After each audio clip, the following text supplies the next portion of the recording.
I'm going to call the regular meeting of the Destin City Council, September 19, 2022, to order. Up first, we have our invocation by Rabbi Tenenbaum. Would you like to come up, sir?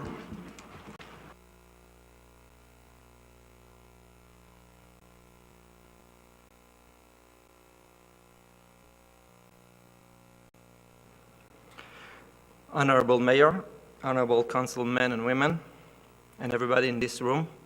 With your permission, I would like to start with a short prayer in Hebrew. That's my native language. English is not my greatest. That's the Bible's language, original.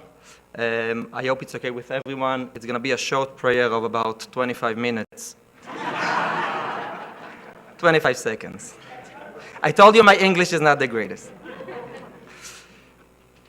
Shir l'amalo yisesei na yeleorim meyayin yavoi Ezri meim adinoi oise shamayim v'oretz al yitein lamoit raglecho al yonum shemrecho inei lo yonum v'lo yishon shemer Yisrael adinoi shemrecho adinoi tzilcho al yad yeminecho yoimom hashemesh leyakeka v'yireach baloilo adinoi yishmorcho mikol ro yishmer es nafshecho adinoi yishmor tzeischo v'yecho miyata v'adoilom. A song for ascents, I shall raise my eyes to the mountains.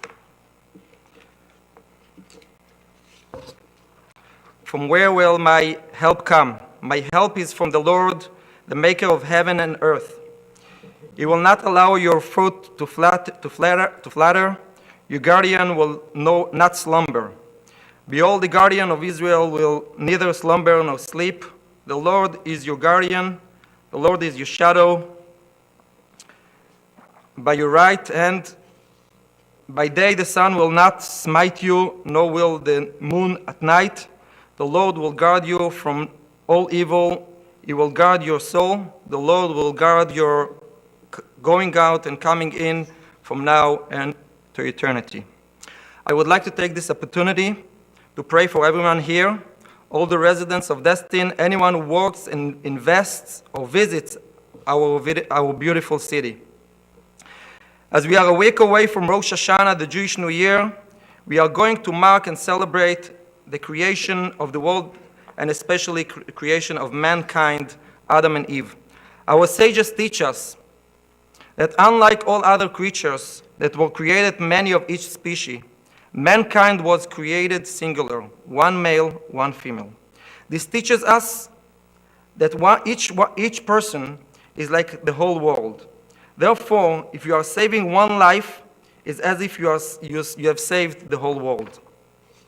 From here, we want to extend our prayers and blessings to all the first responders who are saving lives and protecting lives on a daily basis.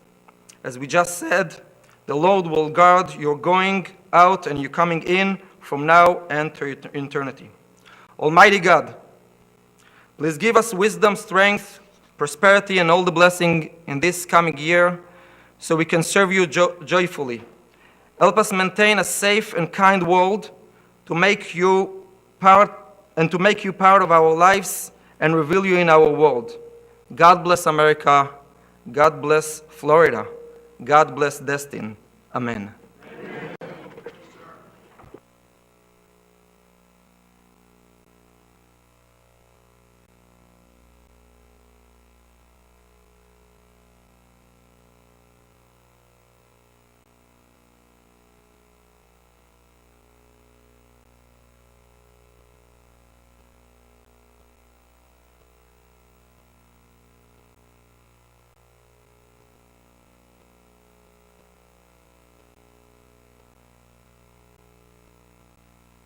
Up first is agenda approval. Mr. Bagby has a change he'd like to make, sir. Thank you, Mr. Mayor. I'd like to move 5A and 5B up in front of the consent agenda. Some of the consent agenda is agreements for contracts that require a budget to be approved before we can spend the money of it. So, Mr. Mayor, I'll second that. we want to do All one right. change at a time? Yeah, let's do one change at a time. We need to vote on this specifically. We have a change to move 5A and B in front of the consent agenda. We have a motion and a second. Let's go ahead and take a vote.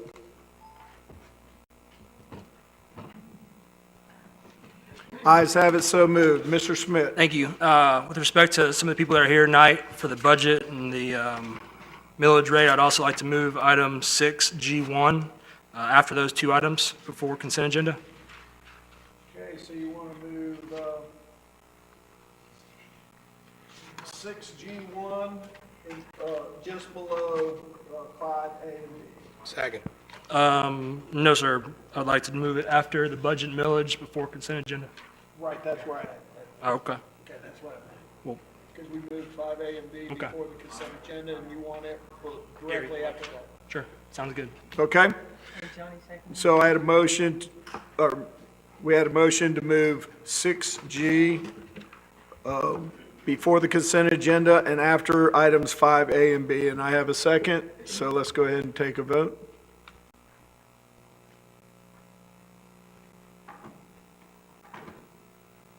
Ayes have it, so moved. All right, before we get into our public comments, we've got a short little chat from Miss Judy Schenck that she'd like to extend an invitation to the city council. Judy, would you like to come up and say a few words?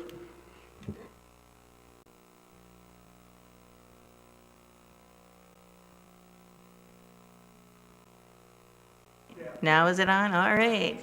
Thank you. Oh, my name's Judy Schenck, and I am, do I have to give anything else? All right.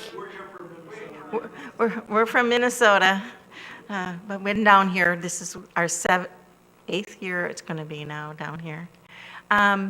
As you may remember, my husband went missing a year and a half ago, and my son came up with the idea during the search that we need to have an Aqua alert, similar to an Amber Alert, to notify boats to come and help. Well, we have been working very diligently with the various authorities and entities and the mayor and other city members and the Okaloosa County people. Unbelievably, we have got the Aqua Alert pilot program in place. The app is going to be announced on Wednesday morning, and that's the new logo that you can see above there for the Aqua Alert. And they're going to be introducing the app and letting everybody know how it works, how to sign up. And we would love everybody who can to come out and join us at 10:30. 10 a.m., I better watch my time. 10 a.m. on Wednesday morning at the headquarters in Shalimar, the Okaloosa Sheriff's Department's headquarters. And I also would like to thank you all for your support over this last year. It's made an amazing difference. I was able to go to my home representative, tell him that you guys were supporting the pilot program. He jumped on board, and the pilot, the Aqua Alert Act, numbers Amendment 601 on the defense, is now been passed in the House. So we're halfway there. So for our national program, and it all started here, and I thank you very much.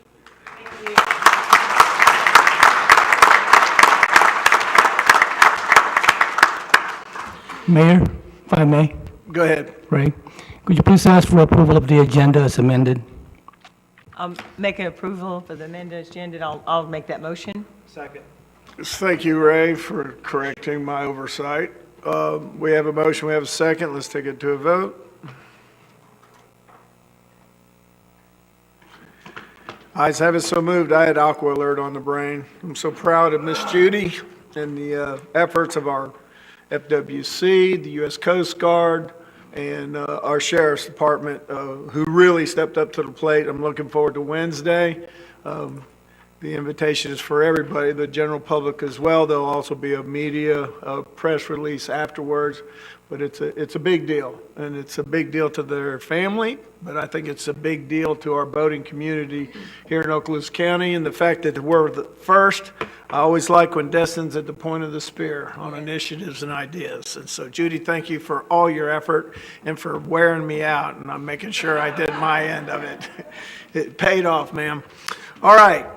Let's go. Up first, we're going to have public comment. I want to remind everyone that it's 3 minutes. At about 2:45, I'll ask you to wrap up your thoughts. We have a lot of folks in here tonight that probably want to speak, so I'm going to hold everybody's feet to the fire on the time. If somebody beats you to the punch and says what you'd like to say, it's okay to come up, get your name and address on the public record and say, I agree with everything that he just said or she just said, but I'd like to add. That's always a good way to do it, bring a new thought or a new idea or to put emphasis on something that you just heard. So anyways, without further ado, there's so many people here, I'm going to start over here. So is there anybody over here in this section of the room that would like to come up to the podium? I want to remind you, just click the button, the red light will come on, just state your name and your address and have at it. And lastly, you'll have another opportunity to speak at the end of tonight's meeting if you can endure with us and stay to the very end. So you have 2 opportunities to speak, right now and at the very end of the meeting. So, is anyone over here on this side of the room that would like to come up to the podium? Come now. Come on up. And then I'll start working my way back this way. It's not roller derby, so you don't have to elbow your way up. Just come on up one at a time. Go ahead, ma'am. Good evening. My name is Sarah Stone. I live at 375 Grassy Cove. I wasn't going to speak, but I guess since I'm on that side of the room, I'm going to kick this off in hopes that it will give the others courage to come up here and speak what's on their heart. So first and foremost, we're here because, well, I'm here because I'm on the board of Destin High School, and it's been a long process to get here, and we're specifically here to ask for conversion of a softball field into a baseball field. In your strategic plan for this year, 21-22, you prioritized your key customer groups as year-round residents, Destin-based businesses, and number 3 being visitors. And in the department summary on the 22 budget report, the program statement for specifically Morgan Sports Center reads, the Morgan Sports Center is the anchor of the city's existing outdoor recreation programs that continuously strives to improve and expand recreational opportunities for residents and visitors. To accomplish this, we actively pursue partnerships with schools. Now, I'm going to stop there because it didn't say we actively pursue partnerships with travel ball teams. It didn't say we actively pursue partnerships with outside tournaments. It said schools. We are your local high school. We are asking for the conversion, not more maintenance, not less revenue, a conversion of a softball field to a baseball field. So these kids that want to play beyond middle school can go and play into their high school years at Morgan Sports. I told a few of you, because we had the pleasure of speaking over the weekend, that I had my father-in-law here in a wheelchair this weekend. We went to a game at Choctaw. We could get him in and out of there. Destin Elementary is not handicap accessible. It does not have convenient bathrooms. It does not have concessions. It does not have a scoreboard. There is no reason that we shouldn't allow these kids to play at Morgan Sports Complex. I also dug into the numbers in the budgets because I found it astounding how little revenue comes in from Morgan Sports Complex. And I also saw that the numbers have been declining in terms of the bookings there. So I know there's been a lot of misinformation about it's booked, every field is booked. I went on today to book Barracuda Field, the field in question. From January to April, every single day is green for all day. There are no bookings on Barracuda Field, the field in question. So I respectfully ask that you vote yes today so we can all go home. I just left my daughter's volleyball game to be here. She's not happy and I'm not happy, but I wanted to let y'all know we are in it to win it for this community. Thank you, Sarah. Anyone else from this side of the room? Come on up. Turn the red button on, state your name and address. Got 3 minutes.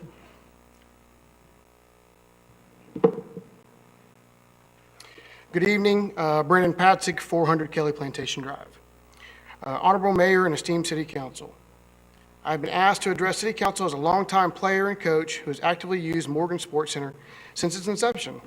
For over 20 years participating in city-ran softball leagues and many of weekend adult tournaments, we have seen a consistent decline in participation. There are a multitude of reasons for this decline, some being lack of maintenance or upgrades like other parks have done, or the rising cost of using Morgan Sports Center for athletics. Since 2005, the adult softball league, whether it be men's, co-ed, or church, leagues have been in constant decline, some years having no leagues at all. The softball fields have been repurposed for a few other sports, 2 fields right now for youth soccer. A constant issue that Morgan's has had really is lack of use is weather. When the fields aren't playable, which in our area is an issue, the leagues will drag out into the other seasons or well past the allotted time the league should last, which causes frustrations with non-resident athletes who make up the considerable amount of the players. One solution, like many other municipalities are making, is going to artificial turf infields.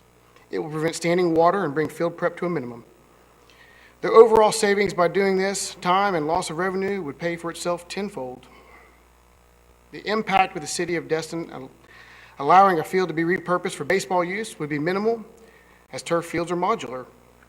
The safety of turf as well would help minimize injuries as well. Adult sports in this discussion should be a non-issue. They have such a minimal impact on the overarching goal, which should be to bring more sports to our area to increase tourism. I've been playing as a professional softball player for 12 years, and the last time I played here was over 7 years ago. We have not had any useful tournaments on those fields. That's an adult sport. Again, it goes back to my saying of adult sports right now is a non-issue. It should be used for kids. Every other ballpark around us, being NEP Complex in Pensacola, Frank Brown Park in Panama City Beach, Niceville Softball Complex, or Publix Park in Panama City, are all booked almost year-round with youth and adult tournaments. Why not us? Niceville Softball Complex has 3 usable fields for adult sports and hosts over 20 events annually. They make it work. We should want more from our city and almost insist that it takes notice of the lack of quality usage from our parks. I, for one, would like to see the Destin City Council vote in favor of working with Destin High School athletics to bring as much use to those fields as possible and restore the sense of pride in athletics to our great city. Thank you for your time. Thank you, Brandon.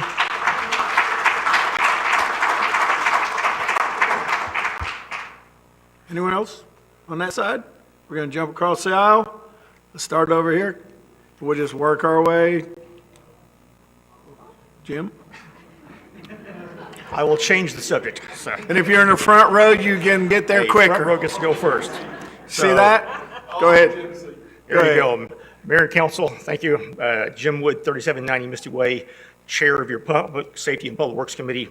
I rise tonight to thank you in advance for a couple of things that are on the consent agenda. I really don't need to be here for that, but I thought I would anyway. We've got the new lighted crosswalks. We're buying 4 of those. I'd appreciate your support on that. And also restriping Main Street from Kelly to north of Kelly to include Indian Trail. We just approved our last meeting last week. And also, I see for the first time using the Morgan Sports parking lots for the Destin Seafood Festival. We've never done it before. I'm looking forward. That'll be easy for me. And if I can make one other shameless plug, I think I'm allowed to do this anyway. I'm a member of the American Legion on our executive committee. We do a program every year called Wreaths Across America. And we're in the middle of that campaign right now. We have about 260 wreaths we put out on our local cemeteries. I think we funded about 190 of those. So if anybody is interested in sponsoring Wreaths Across America, we'd use a few more dollars, and I think that about gets it. Thank you. Appreciate it. Thank you, Jim. If you stick around to the very end, I'll take care of that Wreaths Across America. My wallet's not empty yet. It's 15, sorry. Mr. Mayor, council members, I'm Jason Belcher, 147 Cybert Avenue. Just like to plant a few seeds in your head. First of all, I appreciate what y'all have done, especially to improve the traffic flow and the speed on Cybert Avenue. As you well know, I live on the southern end. We've got a lot of residential development going on there, and I think some consideration in the future for speed tables at the crosswalks, both at the library and at Zerby, would be a good consideration. like all of us, I'm guilty of coming off of 98, coming down the hill behind McGuire's, and not paying attention to my speed. It's not as bad coming from the north, although we could use some impediment there too, but something to slow traffic a little further, especially on the southern end. As we add townhomes and more residential properties, it's going to be very difficult for people to get out during busy times. So just something to consider. Second thing I'd like to bring to your attention is the camel with his nose under the tent. If we're not careful, we'll turn our nice little town that has a tourist component to it into nothing but a large tourist community with no residents. I know that sounds very doomsdayish, but we have to be extremely careful about opening up historically residential areas to short-term residential or short-term leasing. Long-term leasing does create new citizens. Residential properties are there to create new citizens. We have income-producing properties already within our city limits. And if we continue to add short-term rentals, we're going to dilute what's already a very good product. We're going to attract in a lesser clientele who will not visit our restaurants, who do not buy goods at our stores, and who pack themselves into small hotels, go to Walmart, take back whatever they don't use that week, and go home, adding very little to the community. So I commend the fact that over the years we've developed the tourist industry that we have, our charter boat fleet, our harbor area. It's incredible. And we've got some great properties in and around 98 for short-term rentals and for people who are visiting. But if we allow short-term rentals into residential areas, we're going to suffer the degradation of our community. Charles Morgan in 2015 said something to a Destin Forward class at a chamber meeting. He said, as long as our government makes this a great place for residents, it'll be a great place for tourists. When I hear people like Jim Bagby saying he wants to be able to have a park within walking distance of everyone's house, I love that. And I think that's the direction this council's going. And I appreciate what y'all have done in the past and what you're doing in the future, but let's be really careful. Once we let the genie out of the bottle, you can't get her back in. Don't allow short-term rentals in historically residential areas, especially on some of our oldest streets in our oldest neighborhoods in Destin. Thank you. Thank you, sir.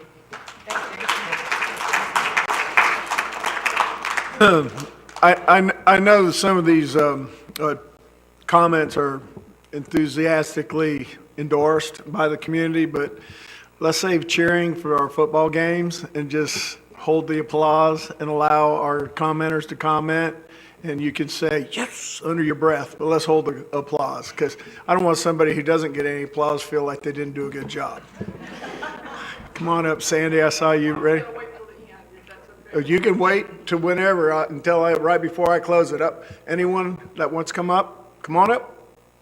Like I said, it's not roller derby. Come on up. And it's already on, so all you got to do is state your name and address, and just leave it on. We got a lot of folks. Good evening, Mayor, councilpersons. My name is Jason Alley, 4602 Sailmaker Lane. I also serve as the president of Destin Little League. I am in here in support of the improvements to Morgan's sports complex, but I kind of want to talk about a bigger issue as well, and that is the fact that we really need to show more support to the youth of our community.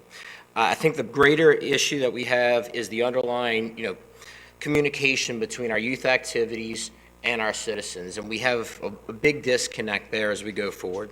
I'm the parent of 3 children. Of my 3 children, I've also had the benefit of coaching some of the kids that you see sit here and being the president of Destin Little League, and I can tell you that the future's bright if we give these kids the opportunity and the chance that other communities get. I did send you guys a full version of these comments so you have them, but I wanted to point out a few things while I have my 3 minutes. One is that the demographics of Destin are changing. I did a lot of research. I went back through the Florida through school records and looked at what our enrollment is. Destin Elementary and Destin Middle School enrollment has grown more than 11% since 2015, with more than 1,700 kids now. Last year's Destin Elementary kindergarten class was 167 students. My middle son, is a student at Destin Elementary in the kindergarten class this year. There's 220 students in that class. That's a 32% enrollment increase. Needless to say, the youth of our community are becoming a bigger part of our community. It's also not a secret that team sports, team activities, band, drama, this is beyond just baseball today. They affect the way kids grow. They affect their childhood. They affect how they feel as they grow up, and it's important to give them that opportunity. We know that what the data shows, and the fact that everyone sitting back here tells you that there's a lot of support for this, so I don't think it's a matter of if we do this or if we do certain things for our kids. I think it's a matter of how, and how we go about it going forward as a community. I have two thoughts. One is, tonight, let's vote this in and let Morgan Sport Complex be upgraded. The second thought I have is to increase community involvement with the youth of our community. And I know I know within the city there's a Parks and Recreation Committee, also there's a Youth Committee. I'd suggest that we also add a Youth Activities Committee, that we bring everybody together in the youth sports and activities realm, whether it be the Little League, whether it be tackle football, flag football, basketball, arts, and start working together.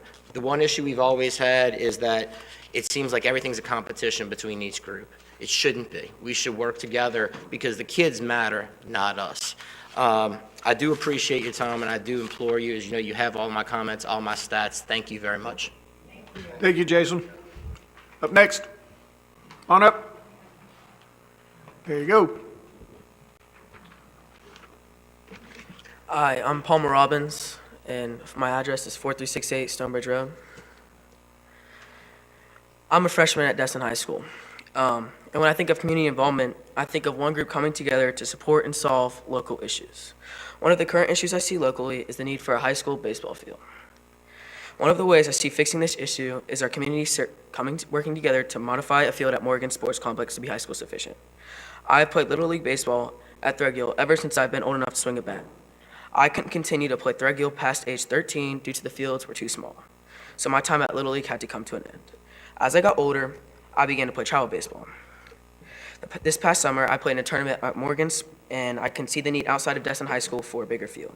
As kids get older, the fields need to get bigger, and so they need to be high school regulation for other kids to play.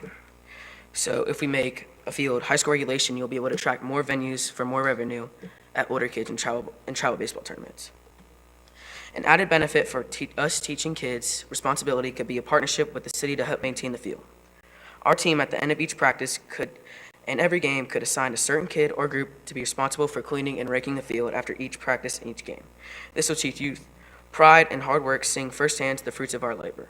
In my opinion, this is a small price to pay for usage of a field so close to our school. I'm only a freshman in high school, and our community is growing. So the need for this field is only going to get bigger. So my question to you, as our community grows, what is your long-term vision for the youth? Thank you. Thank you, sir. Well done. Come on up. Hold your applause. Hold your applause. Tough act to follow. I wanted to applaud too, but I told everybody to hold their applause. Go ahead, sir. So my name is Justin Robbins. I live at 4368 Stonebridge. That was my son. So obviously I have a vested interest up here, but I wasn't expected to be here tonight, so I sent a letter that y'all all have, so I'm not going to bore you with that. But I fully support this endeavor. Jason hit the nail on the head. As you look around, it's about the kids. In the future, it's all about the kids. And we all just need to come together to continue to grow this great town that it's just Destin, right? Doesn't matter if it's the city, the county, middle school, high school, it's all common, Destin. So I think this partnership has to continue to grow so it just continues to be successful. So, you know, I look for your support in this conversion, and we'll be there in the future to help, you know, along the way to make adjustments, you know, maintenance plans, all that kind of stuff. So thank you for your time, and look forward toward your support. Thank you, Justin. Up next. Come on up.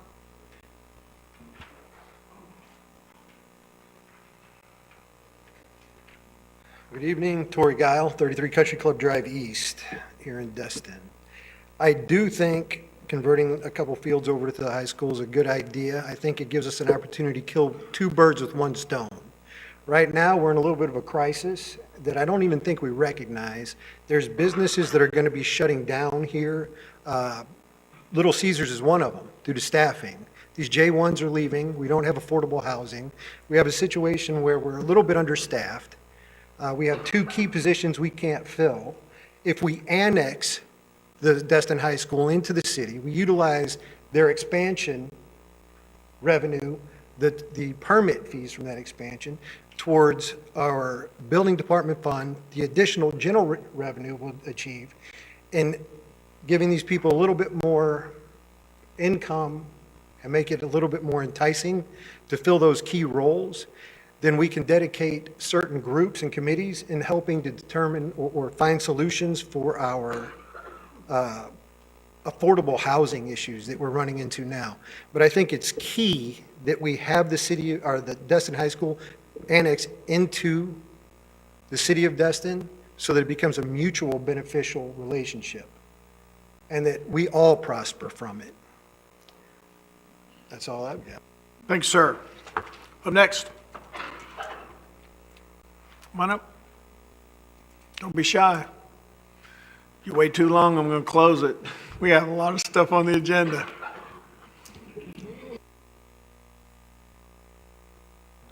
Hello again, my name is Daniel Frankfurt, 336 Kelly Plantation Drive. I spoke at the last meeting, sent you all an email this morning. Just want to reiterate my support for the conversion. I think that the alternative that you're looking at is the Destin Elementary School, and I don't think that it's a reasonable alternative for several reasons. As you all know, the pickup line at school closure is an hour long, and to ask high school kids to come and interject themselves at 2:45 amidst the parents' chaos of trying to pick up kids is just a disaster. The fact that we already have multitude of bathrooms and concessions to help service the games makes a Morgan Sports Complex the right place to house a high school event. When families come, they want to be able to use the bathroom and get snacks, feed families who are there at the games, and having this facility that already exists is a no-brainer. I too have 3 kids that have gone to school here, a 5th grader, 7th grader, and a 9th grader at Destin High School. We've been through the Little League system. I've been a volunteer coach with Jason, with Brandon, with everyone who's spoken here today, and baseball is a passion in this community. And to give up on that passion because they've now gotten too big doesn't seem to make sense. We should support them as they grow, as they move forward. The fact that the high school is also not asking for you all to pay for this conversion. They're saying, hey, just allow it and we will help fund it, I think is a critical fact for you all to consider, because it's not an additional burden that you will be facing. I was unaware of the field availability, and the fact that Sarah was able to rent the field for 4 consecutive months leads me to believe that this field may not be as highly sought after as one may have thought, making it available for their use. So I just am here again to support the conversion and ask that you vote tonight to do so. Thank you. Thanks, sir. Up next.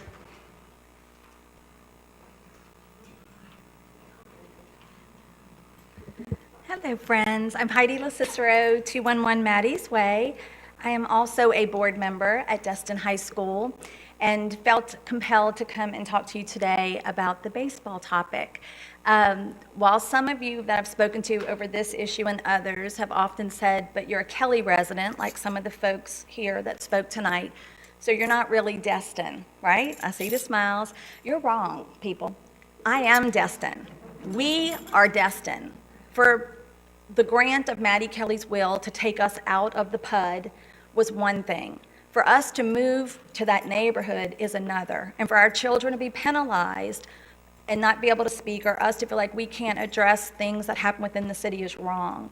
We are Destin. We want to be Destin. We want to be part of it. We want to support it. The majority of our baseball players this year are Destin official residents, as you want to call them. We do have a few little rascals that do live in Kelly, and we're going to love them just the same. And we ask you to show the love to our baseball program, but not just to the baseball program, but all of Destin High. You guys know that we're sitting on the council in the beginning, that we would not have a Destin High School without you, without you. And Gary, thank you, Mayor, because every time I have called you to come support Destin High, or our head of school, Mrs. Crookshank, has called you to come support Destin High, you call back immediately and you always say, how can I help? Every time. Kevin's been super supportive. John, Teresa, when we were here before, you said, I'll volunteer to serve you guys and help with that.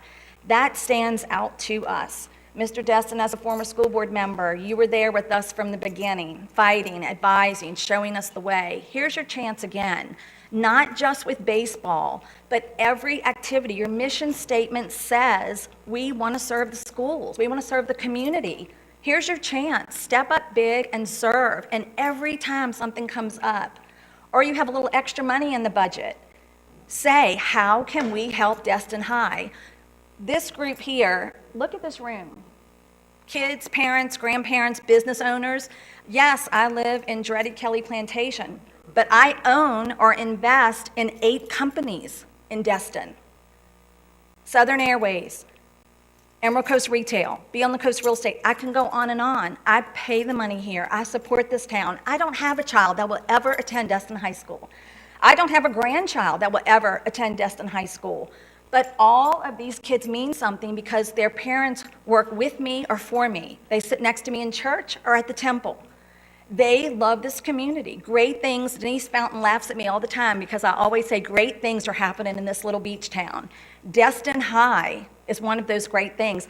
I haven't seen this many people fill the chamber since the Jitney Jungle was leaving Destin. Way back when. That's when you get people to come out. So what I'm saying to you is you have a chance as a council. You have 2 mayoral candidates out here. We have the chance to make a good statement for Destin. I'm asking you to think about baseball and serve the community and do what's right. Our kids depend on it. Up next.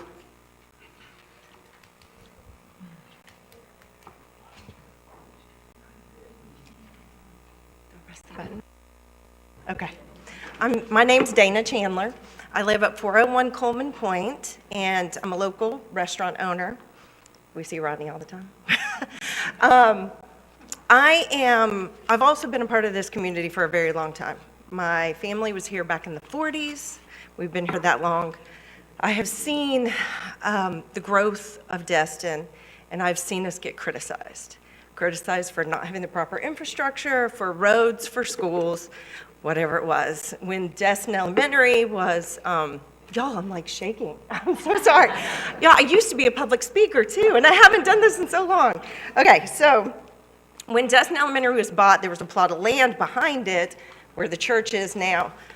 We were going to buy it, and then they ended up not. That was going to be Fields, or it was going to be another school, and it didn't happen. So Charles Morgan stepped up, started Rally for Recreation, which a lot of us in this room and a lot of us in this community went and supported. And that Morgan Sports Complex was supposed to service all the kids in Destin. So it's not serving everybody. So what we're asking is to give these kids a place to play ball. It doesn't even cost y'all anything. The school is going to pay for everything. So we're just asking you to consider it, and thank you for your time. Thank you, ma'am. Next. All right. I appreciate it. Come on up. I almost closed the public speaking deal. Don't give me 30 seconds. So, hi, my name is Jenna Bauman. I live at 3904 Mesa, and I'm about to become the least popular person in this room because I don't agree with changing the ball field without improving the sports structures more than they are. The reason that we need the ball fields is because there's not enough soccer fields.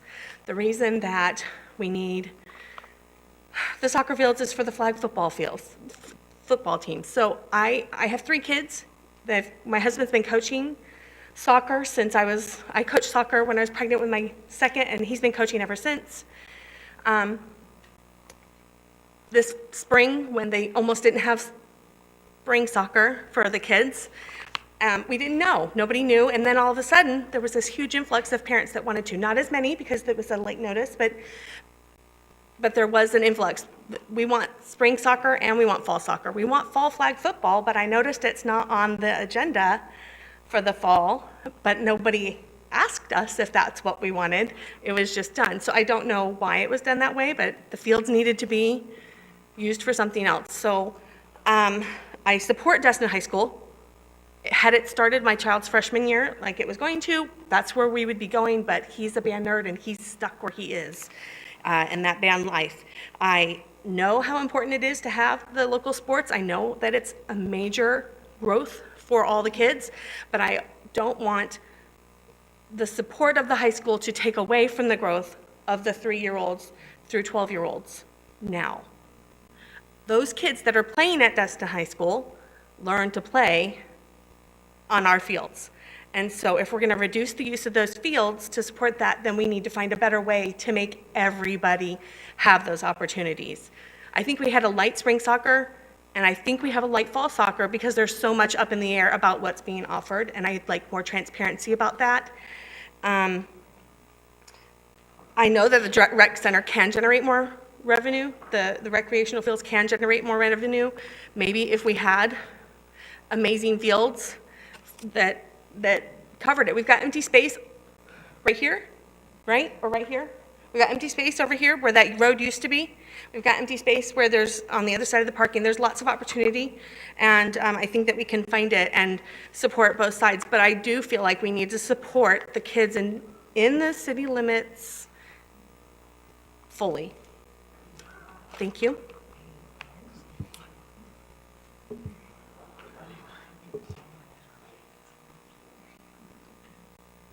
Good evening, Mayor and Council. My name's Christine Cruikshank. My address is actually Niceville, but I spend most of my time at 4325 Commons Drive West,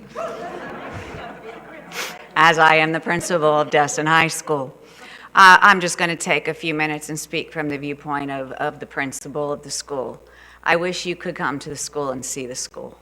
I wish you could come and see what's happening at Destin High School with our students, with the school spirit. If you've been to anything outside the school, this particular fall has been absolutely amazing in terms of what is happening with our school, with our students, and the entire community. The entire community is out to support these students. And last spring, I spent a lot of time on the road. I tried to get to as many student activities as I possibly can. Which is why I live at 4325 Commons Drive West. But that being said, we spent a lot of time on the road for baseball. And the reason for that is because these boys played every game away. And they need a good, safe complex where the community can come support them. Reinforcing Ms. Stone's comments about having restrooms, having handicapped facilities, having the ability for the community to be involved is so important. These boys last spring, I was told, lost over 25 hours of class time because of traveling to every away game. Every game was away. That being said, I'm going to speak for my students and say that we need this. We need this for these students. Every other sport has a safe complex to play their sports through the community, and we appreciate that immensely. But we really want a good, nice, safe community complex for these students as well, these boys. And I do hope that you will vote in favor of that motion tonight. Thank you. Thank you, ma'am. Going once, going twice. Come on up, Sandy. It says you're going last. Yeah. I just wanted to close it up, right? Sandy Trammell, Chairman of Parks and Rec Committee, and I think Ms. Cruikshank and Coach will tell you that I grilled them pretty hard when they came to the Parks and Rec Committee, but we got a lot of questions answered. A lot more information to send on to you. That's what our job's all about. The committee did vote in favor of, I guess you call it an interlocal agreement between the school and the city for this field and for upgrading this field. I did make the recommended motion that we have a date certain on that interlocal agreement. I didn't set a time frame sometime between 3 and 5 years, simply because I look at it as my job as a citizen and a person for Parks and Rec to help them find a permanent spot. I don't care where it is. Help them find a permanent spot. That's the goal. I think they want that. We'd love to have that, and so would the city benefit from that. So basically, I just wanted to let you know that we did vote in favor of it, and although we're all here tonight and we're all talking tonight, I think if we'd have gone through Parks and Rec first, it would have been on the consent agenda. Thank you. Thank you, ma'am. Appreciate your service. All right, going once, going twice. I'm going to close public comment period and remind everyone that you have another opportunity at the tail end of the meeting to address that. We do have a couple public hearings later on, so if any of those interest you, there'll be an opportunity to speak on the ordinances that are before us in public hearing and one development order. All right, so we're going to do those now, right? All right, that's what we moved them. So I'm going to close the public comment portion of the meeting, and we are going to move right on to 5A. All right, thanks, Mr. Mayor. This is the second reading of ordinance number 2213CN, an ordinance of the City of Destin of Okaloosa County, Florida, adopting the final levying of ad valorem taxes for the City of Destin for fiscal year 2023 and providing for an effective date, and this is a public hearing. And seeing how this is a public hearing, I'm going to open up public comment on ordinance 22-13-CN. Does anyone want to approach the podium to speak on the fiscal year 2023 millage rate?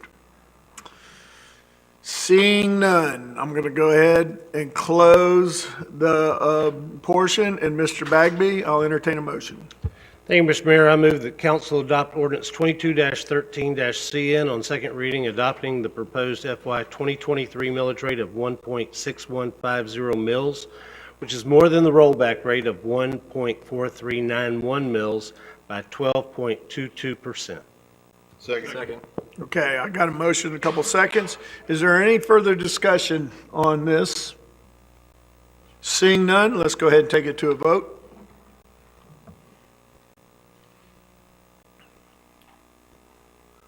The vote is unanimous. Ayes have it. So moved. All right, go ahead, Kyle. Thanks, Mr. Mayor. Next, we have item 5B. This is the second reading of ordinance number 2214CN, an ordinance of the City of Destin making appropriations for certain expenditures, expenses, capital improvements, and certain indebtedness of the City of Destin, Florida for the fiscal year beginning October 1, 2022, and ending September 30, 2023, and providing for an effective date, and this is a public hearing. And right now, seeing as it's a public hearing, I will entertain any comments from the public on ordinance 22-14-CN. Does anyone want to approach the podium, make a comment? Seeing none, I'm going to go ahead and entertain a motion at this time. I'd like to make a motion, Mr. Mayor. I'd move that the City Council adopt ordinance 22-14-CN on second reading to provide for a balanced budget of FL 2023. I'll second that. I got that, Jim. Would you? So I have a motion, I have a second. Is there any further discussion on this motion? Seeing none, go ahead. Take a vote. The vote is unanimous. Ayes have it, so moved. Now, pursuant to the changes we made, we are going to take 6G, Mr. Smith, Morgan Sports Center, Barracuda Field changes. Go ahead, sir. I appreciate it. I got a few notes here I wanted to start with. So, at the June 20th meeting, we were presented with the opportunity from some folks that were here tonight to upgrade one of 4 softball fields with funds from the Destin High School to do it. Since that time, and based on the motion that was made that night, there have been several hours and meetings and emails and calls between our staff and the high school staff. There's been 2 Park and Recreation Committee meetings, to discuss this particular item. One with a timeline of usage, which I don't really understand the timeline because, in my opinion, this is a forever amazing benefit for our city. And 2, the motion was to move forward with the plan to update. I believe this is our second or third time we've talked about it here now. So at the last meeting, we had a very thorough briefing packet provided by our staff on this particular item. That packet's not in our agenda tonight, but hopefully some of you saw it last time or reviewed it in the previous week or two.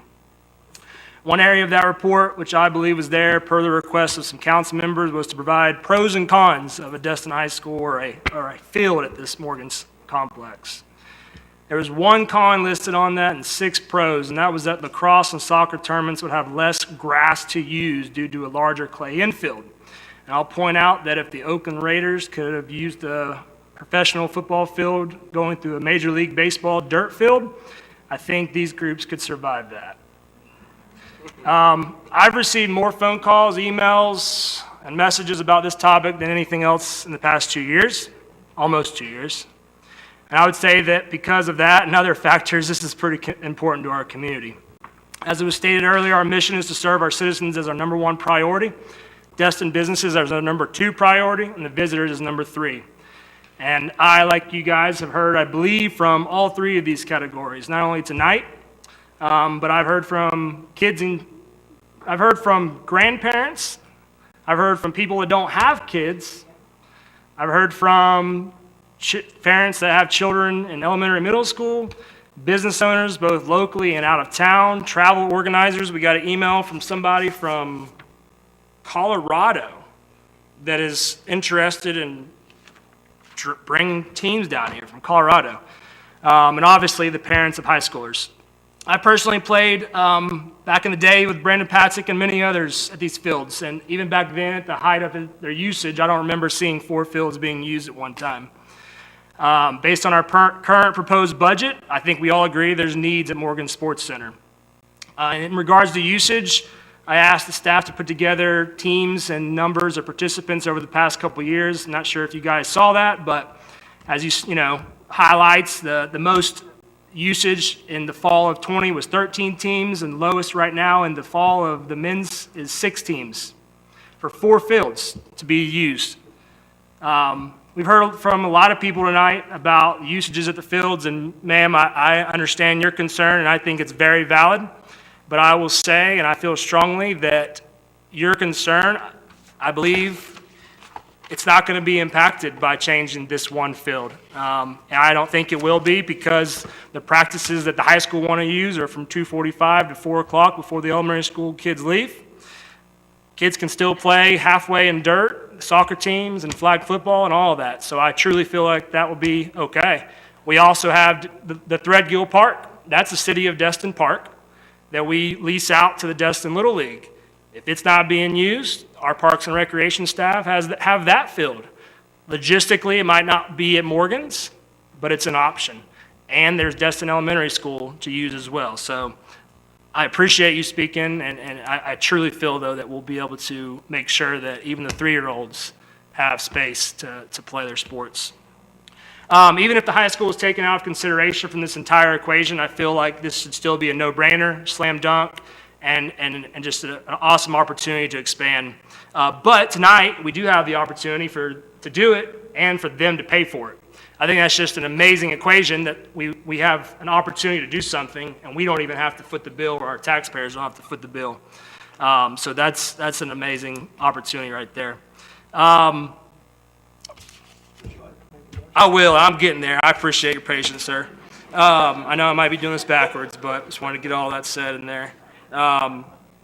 Lastly, again, there's the timeline thing about this, and if we need a timeline, that's fine, but in my opinion, this is an upgrade to one field that can be used not only by the high school, but by Little League kids, men's baseball. There's an Okaloosa men's baseball league that travels around to Niceville and other areas. They don't come to Destin because we don't have the field. They will come to Destin. There's just numerous opportunities to take one field that's barely used for softball and changes. So With all that said, I will direct city manager to convert the Barracuda Field at Morgan Sports Center into a regulation high school baseball field to be completed by January 20th, 2023, based upon all permitting and approval requirements that are completed. And this includes expanding the infield further, adding grass infield for 90-foot base paths, and to not put additional fencing or netting up at this time. I second that. I have a motion, I have a second. Anyone like to discuss? Mayor, I have one thing. I just Go wanted ahead. to add to what Kevin had already pretty much put it all out there. I too have heard from every kind of family member, parents, grandparents, kids throughout the last week. I don't have any kids in this city. I don't have any grandkids going to this high school, but I'm so proud that Destin has a high school now, and it's so full, we have to build another building. And I think the most we can do is continue to help them thrive and the kids thrive and get fields and do whatever we can as the government of this city to help things get better, especially that it's going to affect our youth. So you've got my support, and hopefully we can move on and vote this in. Mr. Bagby. Thank you, Mayor. Probably one of the more emotional, and I'm not an emotional guy, those who know me. Well, I am, but not in this setting. So I want to make sure we all understand the facts, because these are the facts as I understand them. So I had a great conversation with Terry Roberts, the former CFO for Okaloosa County Schools, who helped the school, spoke very highly of the school, and the school, everybody I talked to at the school, to include their CFO or whatever her actual position is, talked highly. So here's the because it comes down to money for me, okay? That's what it's, you take all the emotion out of it, I think we want to get to 7. My objective here is to get to 7-0, something everybody up here can agree on. And our town is divided. You know, maybe they didn't call y'all because they thought that y'all were going to support it no matter what, but I've talked to people across this town, and it's about 35% of them are in favor, okay? Just flat out, they don't care, they would probably pay for it. Now, about half of those, to include the emails that we've gotten, and everybody here tonight that spoke, except for one from Niceville and one from Destin, that spoke in favor of it, were, about half of them were outside the city. I don't care that the school's outside the city. I think Tori will find out that they cannot annex, at least my understanding is, cannot annex in until you're completed building for the school. So until they finish building, they can't annex in, which means there wouldn't be any revenue for the permits. But we'll let the staff correct me if that's wrong. Here's the funding the school currently gets. They get their pro rata share of the 3.695 mills that the school district raises, okay, for education. Not for construction, but for each student, they get their pro rata share for the education of the schools. They also get their pro rata share of the sales tax, the half-cent sales tax that was passed for the school. They also, either the earlier of, when they get accreditation, or 3 years, whichever comes first, from the state, they are eligible for revenue from the state requirement for educational facilities. And all this adds up, you know, there's a revenue stream. There is a healthy revenue stream there. Of course, they're like us. They can apply for federal grants. They can apply for state grants, county grants, city grants, whatever. But there is a healthy revenue stream there. The 35% that are for, and everybody who's against it always says, well, they all live in Kelly and Regatta and Emerald Bay, and some in Walton County. That's not true.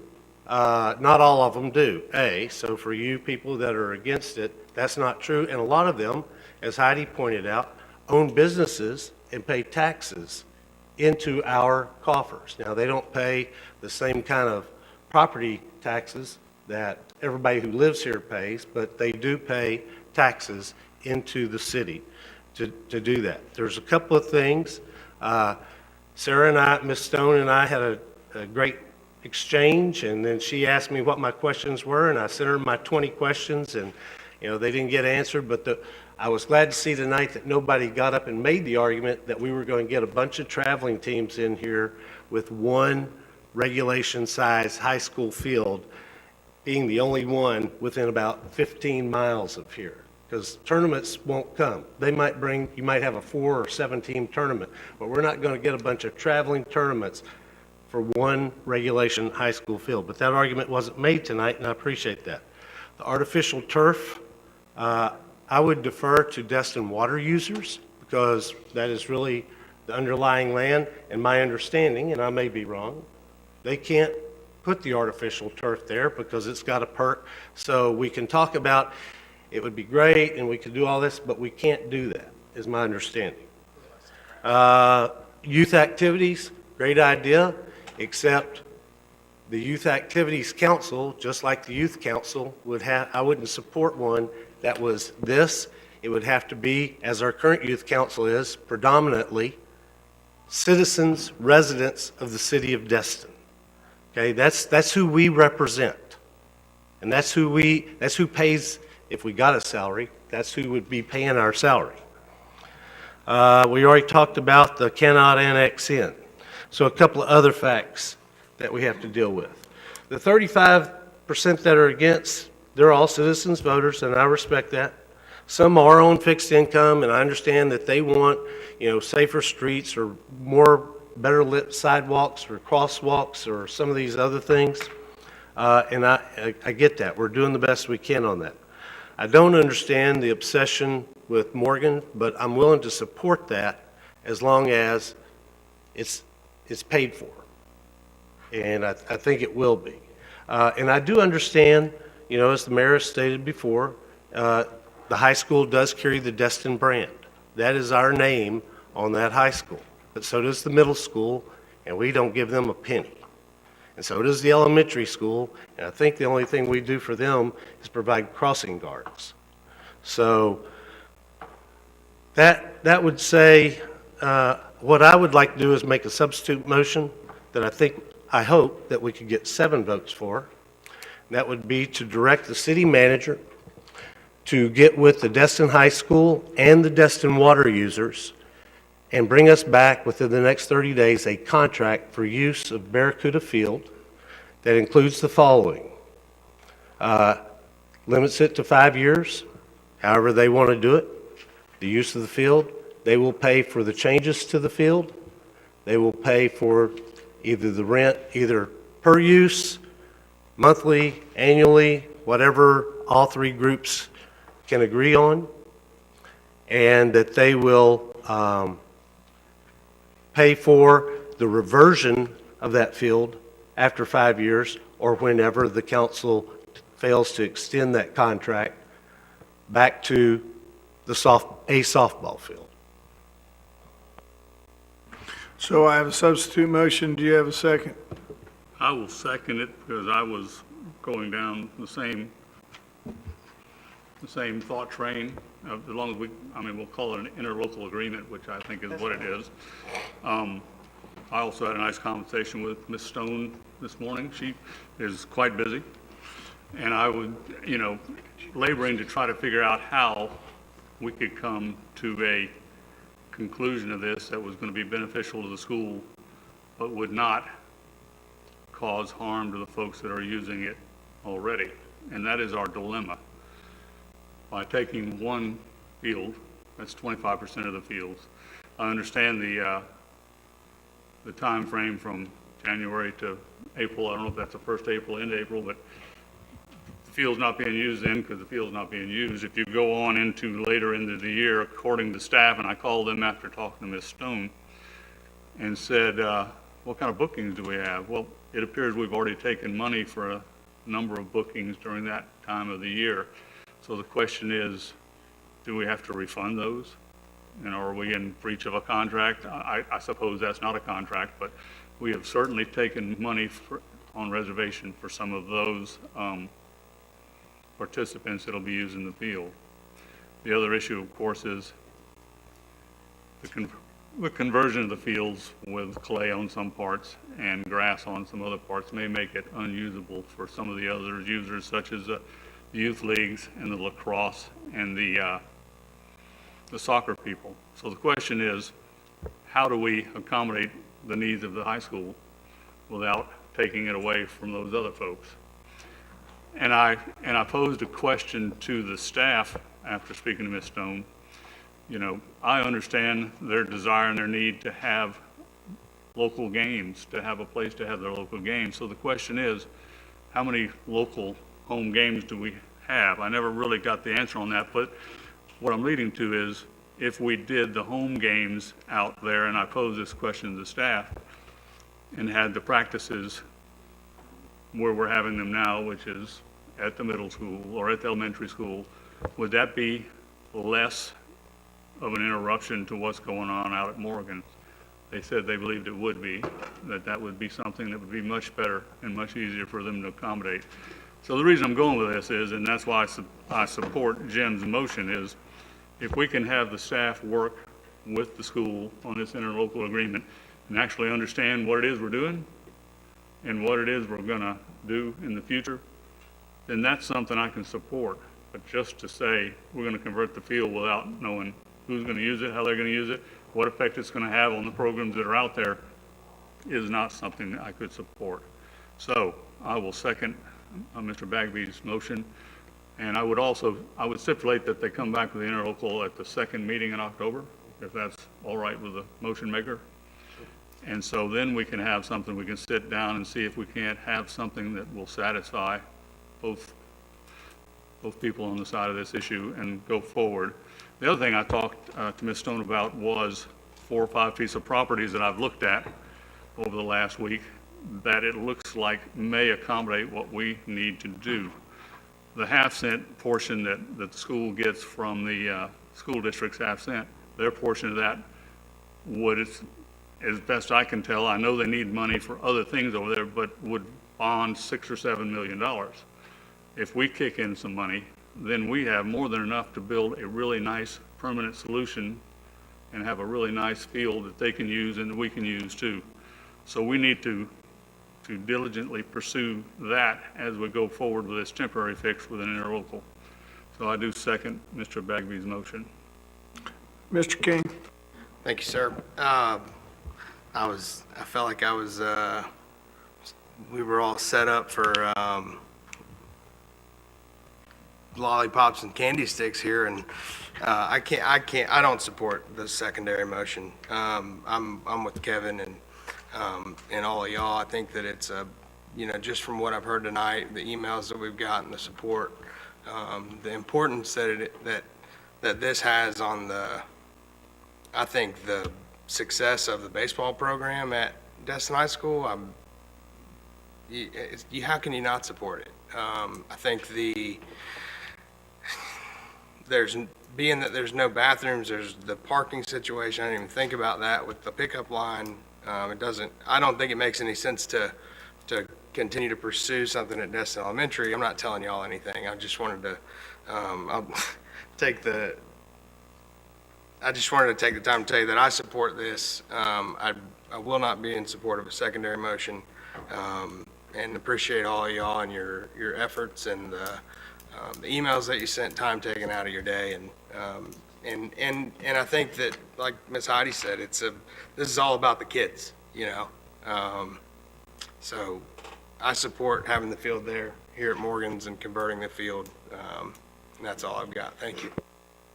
I appreciate it. I can't agree with this second alternative motion. I truly don't know if an interlocal agreement is needed to do what we're trying to do. If an interlocal agreement is needed for an outside organization to donate money to the city to use, I guess, sure, but for an outside organization to use a field, we have that agreement already. It's our purchase policy, and it stipulates exactly how to get a field.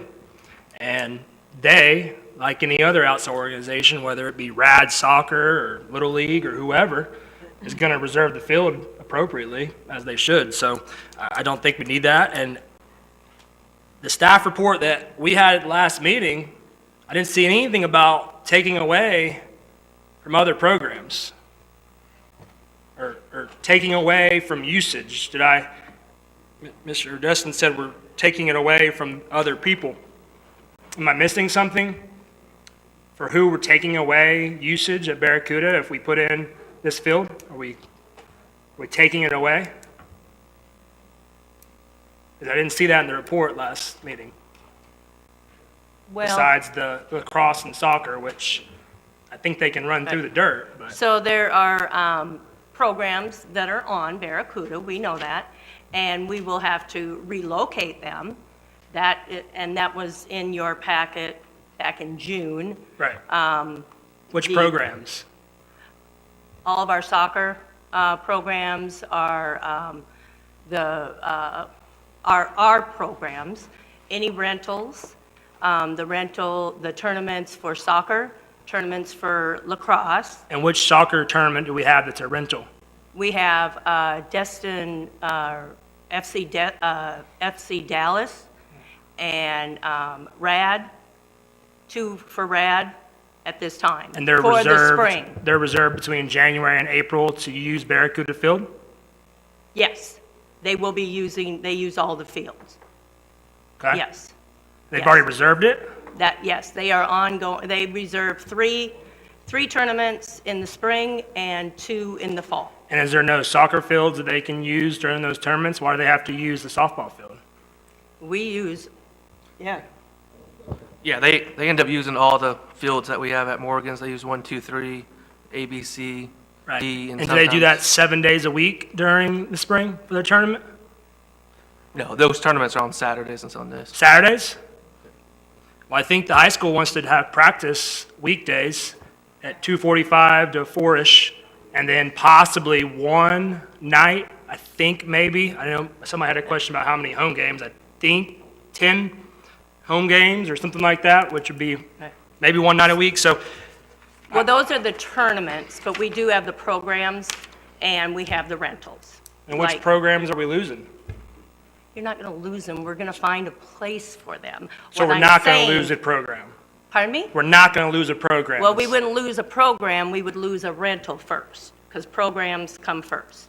Great. So, right now, we've moved all of our RAD and FC Destin rentals to Morgan's, because you do realize we have done, we care about the high school. We have worked with the high school for every one of their programs. These kids Right, I'm not have all questioning grown that. up. Right. Yeah. So they are mainly over there at the elementary school, so we've moved our rentals that used to be at Right. the element. So it's Right. constantly a moving. Yeah. Right. Y'all have a lot of pieces to move, and I appreciate what y'all do. And I'm not arguing with you about not working with the high school, but what I'm trying to reiterate is we're not losing, we're not taking away, we don't need, interlocal to have a contract. I mean, we have a organization like all the other ones you just mentioned as a rental that want to use a field, so they're going to book it.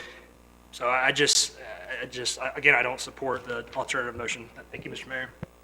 Thank you, Mr. Destin. I just want to point out that we are voting to make this happen. We are just trying to work out the details. Ms. Stone made a comment to me when we spoke that we really needed unanimous support of the council, and she's right. I asked them to pass out a charter amendment that was passed at the last election in 2020 that seems to apply to this situation, that says you need 5 votes or an extraordinary vote to do something like this. Now, people can disagree that's what it says, but clearly that was the intent of that amendment. That amendment came about when we were trying to give part of the Calhoun Park, the Clement Taylor Park on Calhoun, to the fire department to provide fire services, health and safety. People were very, very upset over that. That amendment is part of the city charter right now. And I'm trying to get to where we can have that 7 votes, or at least we can have 5, because without 5, there will be a question about whether we're violating our charter or not. And I want to remind everybody here, violation of the charter is cause for a recall petition. And there's no need for us to get into that kind of controversy when we are working toward trying to do what these folks need in a rational, measured basis. And I would just like to chime in. I do feel like this is a situation that would merit a contract or interlocal agreement between Destin water users, the high school, and the city of Destin. I think that if we move forward with the first motion tonight, there's just going to be a lot of questions that arise as we go through that process. I think it would be better to memorialize all of that stuff up front, bring it to council, so that you all have your expectations, high school and Destin water users. That's my opinion. I would strongly encourage the intermediate step of an interlocal agreement being directed this time. Thank you, Kyle. Does anyone want to take their name off the thing after that comment yet? Seeing none, it's my turn. I too was president of Destin Little League at one time, and so was my wife. She was president longer than I was. I coached it. I had 3 sons, and so I coached a long time. Won a couple city championships, and moved on to bigger and better things. 2 of my boys, not only, all 3 of them played middle school and were on varsity at Fort Walton Beach High School, 11 miles from here. And 2 of them went and played college ball. And it all started on the fields here in Destin. So I'm a real proponent of this field being changed over. I understand where Mr. Bagby and Mr. Destin are coming from because, as we all know, the speed of government is not usually the speed of normal life, or common sense sometimes. And the second motion is just a nice example of how government tends to get in its own way at times. So we're going to vote on this after a couple more people speak, and we're going to stop it at 2 turns. I don't think anything anybody has to say, even my comments, is going to change the votes at this time on this particular secondary supplement motion. But I just want to, I think when your intent is good and it makes sense, then cost and governance and interlocal agreements and our attorneys, that can all be worked out if you start with the first 2. So I highly recommend that we start with the first 2, and we'll let the experts handle all the little dotting the i's and crossing the t's. I think we need to get this done. Time is of the essence, and delaying it another 2 weeks or another 4 weeks or another 5 weeks, and then you've rendered and neutered this whole idea and this whole project because the speed of government killed the project. Had nothing to do with what the community wanted. So up next is Ms. Hebert. Thank you, Mayor, and thank you for speaking about pretty much where I was at. I just feel like the first motion, let's get this done. Then we can get with the Destin water users, and we can get with the city, and we can create this interlocal, but we need to vote on this and make it happen. Stop dragging our feet and making our citizens and our students and the people that put us up here wait for us to come back in another 2 or 3 weeks or another 2 or 3 meetings. We can make this happen. Then we can get everything lock, stock, and barrel so that everybody's happy. Destin water users make sure that we've done it right. But to at least say tonight, we need to do this. This is the right thing to do for everybody that's here, everyone that lives here, whether they live in Kelly Plantation, Regatta Bay, or they pay taxes in the city of Destin. We're all Destin. We're Destin no matter what anyone else says. We want to support Destin High School, and I think doing the first motion, we need to get this done and then fine-tune the paperwork behind that and get it done accordingly. Mr. Bagby. Well, thank you, Mayor. A couple of points. Number one, my motion doesn't require the use of Destin Elementary School field. So, I mean, that's Mr. Destin's idea. Y'all can say, you know, and I don't want to get political here, but I guess I will. You know, Democrats always say That's what we are. This is a make people political feel body, so good. go ahead. All y'all are doing tonight is you're going to make people feel good, but you're not going to get anything done because you know what? They're not going to be able to put a single stake in the ground till we have an interlocal agreement, period. So we'll go another 2 weeks, and then we'll make a motion next time. Now we're going to work on an interlocal agreement. You can make everybody feel good, but it's not going to get anything done. I'm not going to support it without a contract, or at least us saying, or an interlocal agreement, whatever Kyle tells us we have to have, because I want them to use that field. Okay, I'm more than willing, and this is the one spot where Mr. Destin and I probably disagree. I don't need them over, I get it. There's an obsession with Morgan Sports Field. The thing that got me is it's not handicap accessible. You don't need concession stands because you're not going to run the concession stand anyway. We have an agreement, we have a contractor that runs that concession stand. So if you thought you were going to get to go in there and make lots of money, you're not probably going to get to do that unless we modify the contract with our current contractor, concession stand contractor. These are the details that have to be worked out, folks. You want to make them feel good? Fine, you can vote against the substitute motion, which all it says, and I wanted to give one thing. I didn't want the rate that was charged to exceed the nonprofit rate. So if you do a daily rate, it's the nonprofit rate. It's not the full-blown rate. And if you do it on a month, then you need to figure out what the pro rata share or how many days they're going to use that, because I don't want it to exceed that. But I want us to get to 7, because if you don't get to 7, you might not get to 5. So Is that a friendly amendment?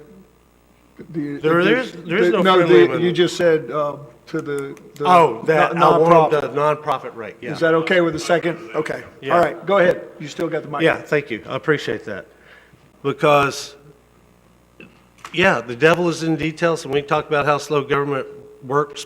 I don't disagree. It is very frustrating, and I've been doing this for over 9 years, about half as long, not even half as long as Mr. Destin, who's probably more than all the rest of us combined. But, you know, there's an old saying, there's never enough time to do it right, but there's always enough time to do it over. So what you're going to do tonight, if you don't support the substitute amendment, is you're going to make that a living thing, because guess what? We'll be back here in 2 weeks, and we'll be doing it over because we didn't do it right tonight. And that's all I'm trying to do, is let's do it right tonight. Let's do the things that the committee told us. They want a 5-year limit. I'm fine with a 5-year limit. I talked to Ms. Stone.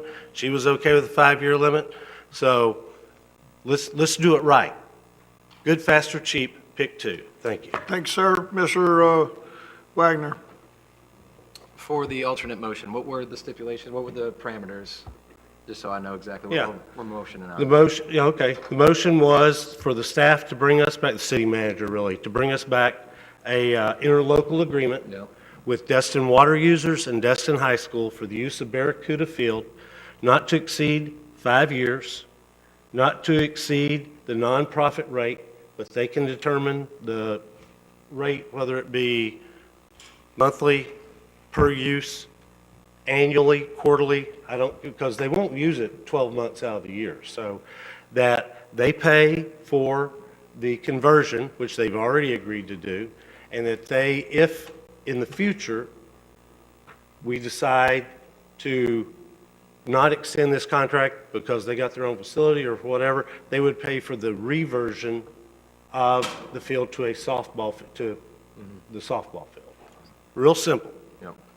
And if somebody else wants to make more parameters, I'm more than willing to listen to that. But, you know, the Destin Elementary School field, I'm not for that. Yep. I mean, because, and that wasn't part of my motion. So with that, thank you for the clarification. I also played on the elementary school. The Destin Little League goes out at 12.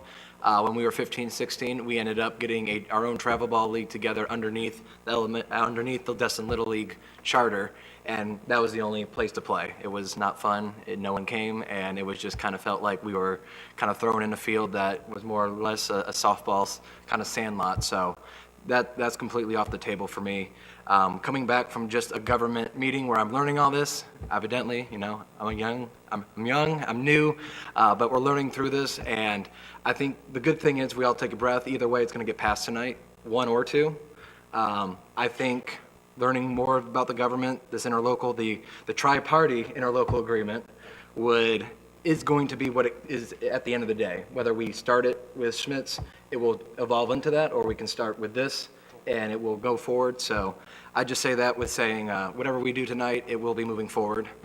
most likely after my voting of how I see everything rolling out. So that's just how I wanted to throw it out there for everyone. Thank you. Mr. Braden, Thank you, Mayor. you're next, Lance.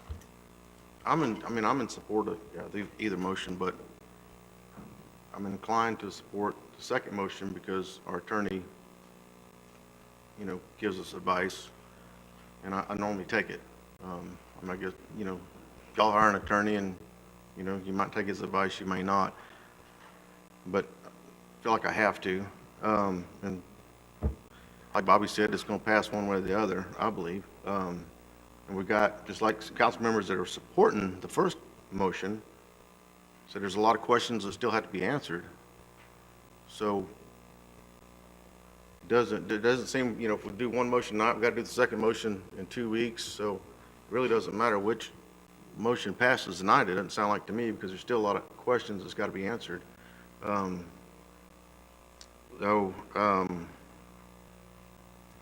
was going to make an amendment to that motion.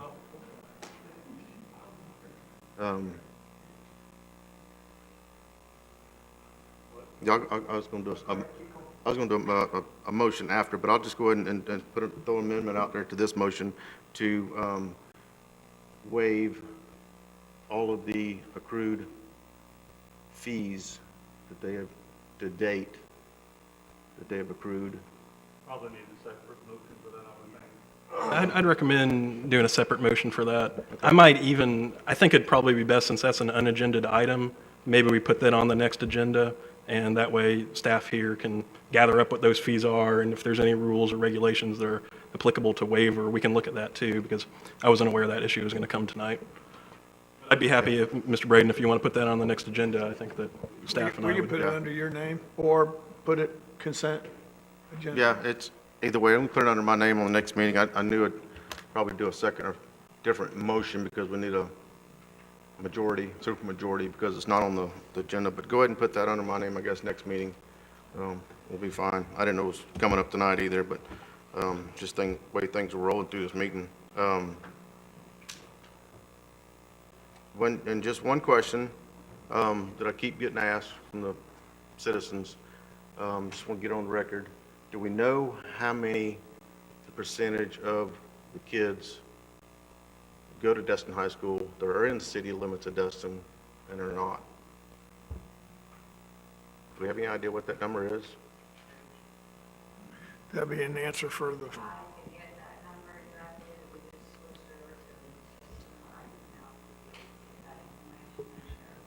yes, just email Lance. As you get that information, he'll share it with all the council members. I'm like everybody else, I think.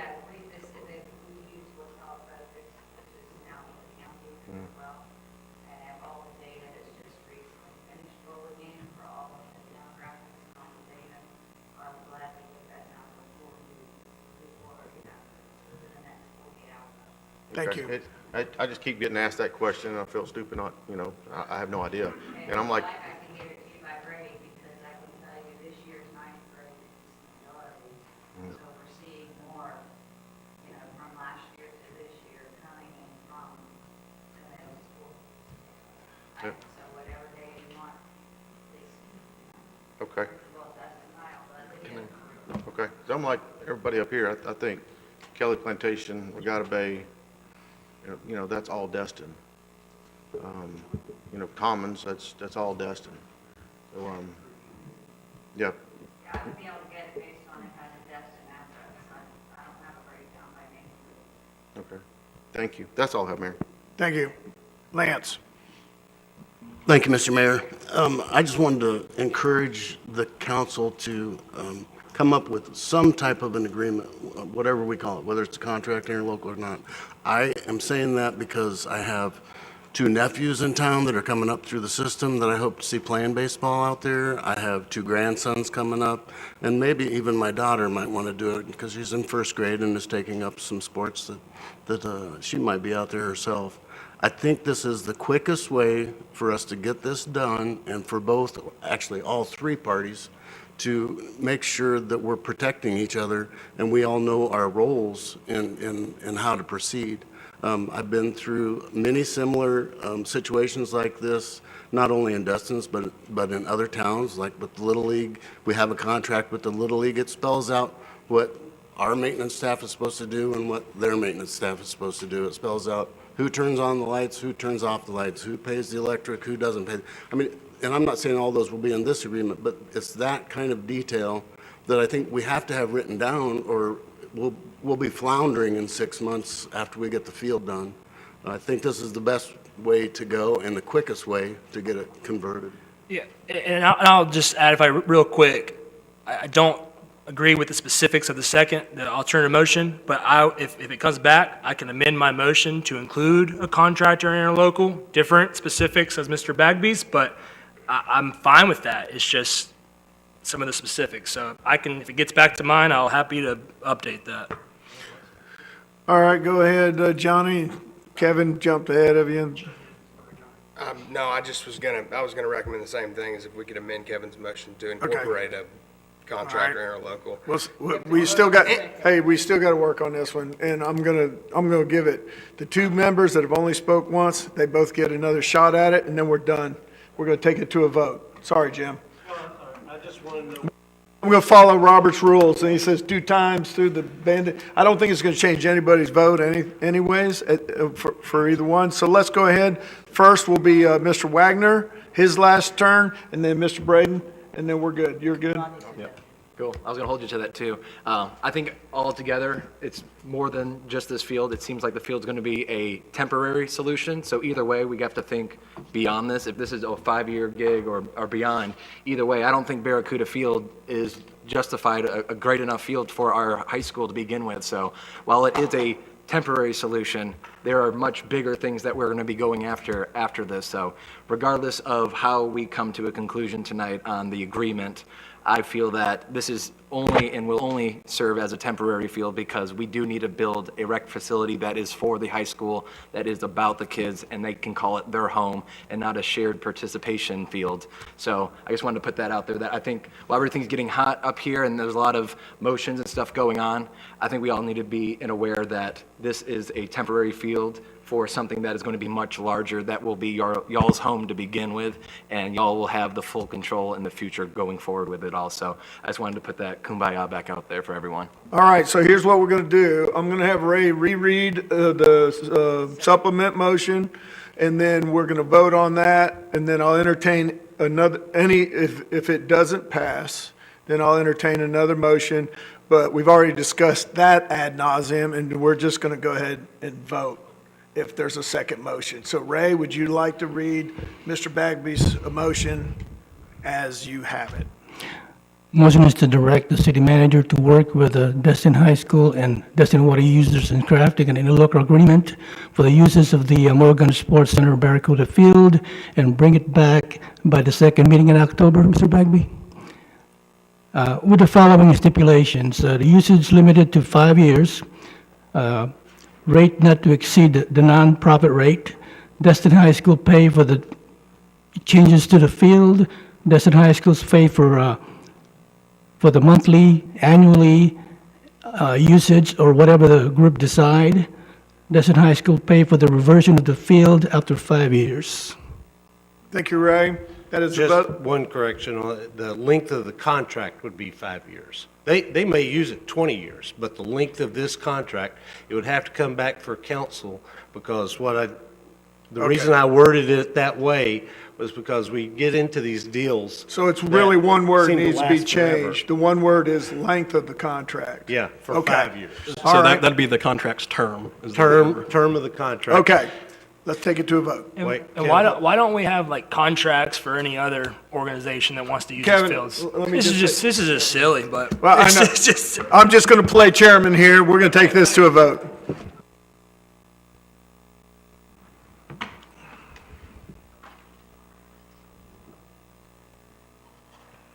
Ayes have it, so moved.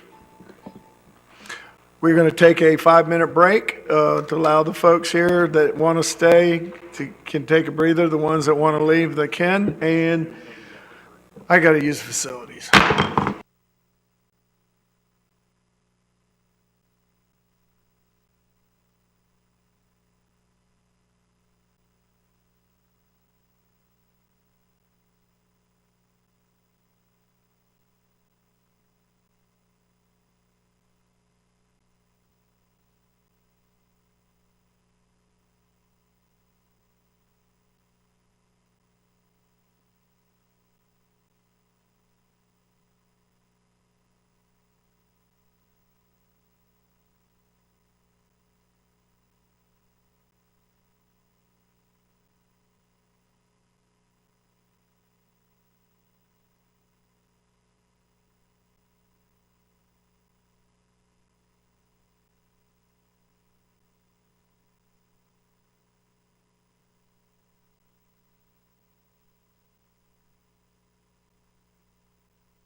All right, ladies and gentlemen.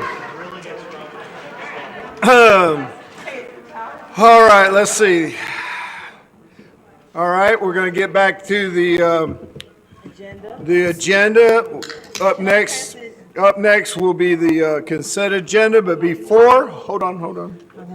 Before we do that, and before I have another senior moment tonight, I would like to recognize all the members of the Destin Forward class Stand up. who probably picked a really bad night to have to come here to the meeting. This is the government. Because our goal now is 10 o'clock to get out of here, so. All the cups just done. All right. Now, I heard some comments from the peanut gallery, so when we get to the public or the council's comments and stuff, the onus is on y'all just to say nothing further, Mayor. And that way I can get you out a lot sooner than that and you get home, all right? And then I have to sign your piece of paper, so don't get out of here without me doing it, or it's all for naught. All right, up first, consent agenda. Go ahead, ma'am. I'd make a motion to approve the consent agenda. So moved. I'd like to substitute, if I could, and pull item G. Animal contract services contracts. Got to have a supermajority vote then, right, for that? No, Nope. Kevin can pull that unilaterally. All right, Kev. And we'll do that before we do city manager's report, after the consent agenda vote. All right? Any further ado? Let's vote. No, you're good. She just pulled it. I did what you said. We're voting on you to pull. Ayes have it. Okay, so that's pulled. Pulled item G. So, ma'am, go ahead. And she made a motion to approve the consent agenda minus item G. Is correct? Yes. And that's okay with the second? All in favor? Yes. We voted to pull There we go. Ayes have it. So moved. Go ahead, Kevin. You pulled it. You pulled it, Kev. Go. Sure. Talk about it now? Fantastic. Ultimately, I had some questions, and there was not much in our packet, and there's questions of concerns. One, we have a contract increase of about 30% from the previous year, where it was, I'm not sure what it was, but it's a $24,000 increase for services. What those services are, it's very grayish area on the contract that I could find. We got a lot of documents sent to us about 10 minutes before the meeting, and I have a lot of questions. We have a fixed price contract, whether they have 2 animals, 10 animals, 30 animals, and I'd like more time to understand what they've done the past year to really understand the value of that $70,000 contract. So I'd like to make a motion to floor this until the next meeting, or table it until the next meeting. Sorry, not floor it, table, floor, Second. Okay, we got a motion to table. Mr. Mayor, Yes. can I ask there's 2 contracts in there, right? There are 2 Yeah. contracts. There's You also want the both Emerald Coast contracts Wildlife. No, I'm happy to table the pause contract, and I can make a separate motion for. Yeah, let's start over. Right, so I'd make a motion to table the pause contract. And I'll second that. Okay, let's vote on that. Is that to a time certain, next meeting, or? Till the next meeting, please. And I would ask the staff to provide A report. a better report, please. They're working on it, because I had the same issue. Okay. Go ahead, guys. Me and Jim agree. I'll share. Kev, Jim, vote. Sorry. Where is it? Yeah. And now I'll make Go ahead, Kev. I'll make a motion to approve the Emerald Coast Wildlife Refuge contract. Second. We have a motion, we have a second, without any discussion.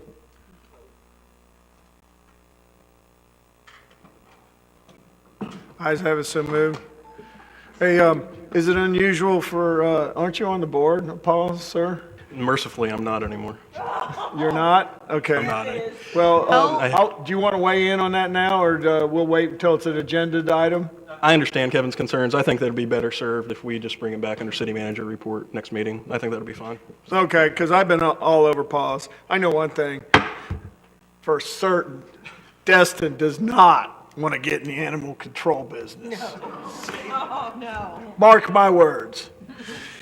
Okay, but I'm good with tabling it to next time, better report. I read all those emails, so I'm maybe up on it a little bit more than some other folks are, but we don't want none of that. Go ahead. City manager. Thank you, sir. It's my pleasure to recommend for the Human Resources Risk Manager position, Ms. Jamie Dittmer, and am asking for council's confirmation as required by our charter. I'd like to make that recommended motion to approve our new hire, Jamie Davenport. I got a motion, got a second. Is there any questions, or She we here do tonight? have Jamie on here? Is she here tonight? She is online. She's online. There she is. Any questions, anyone? Nope, no question, just want to know she was We here. just want to see your face. You have your resume speaks for itself. We have a motion, we have a second. Without any further ado, Jamie, stand by.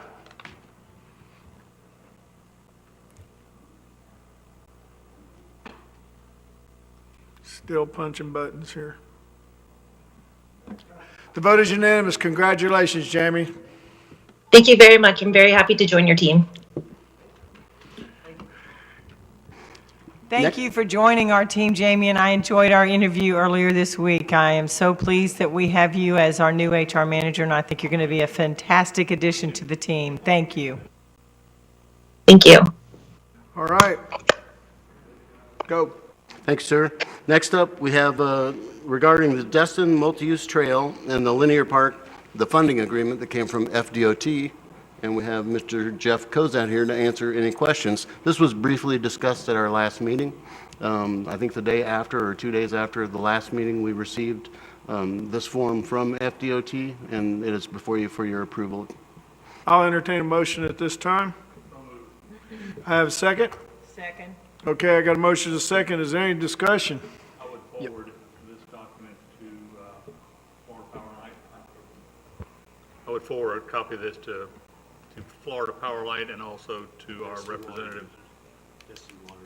And the West One, yep, all of the people involved that are supposed to be in on this.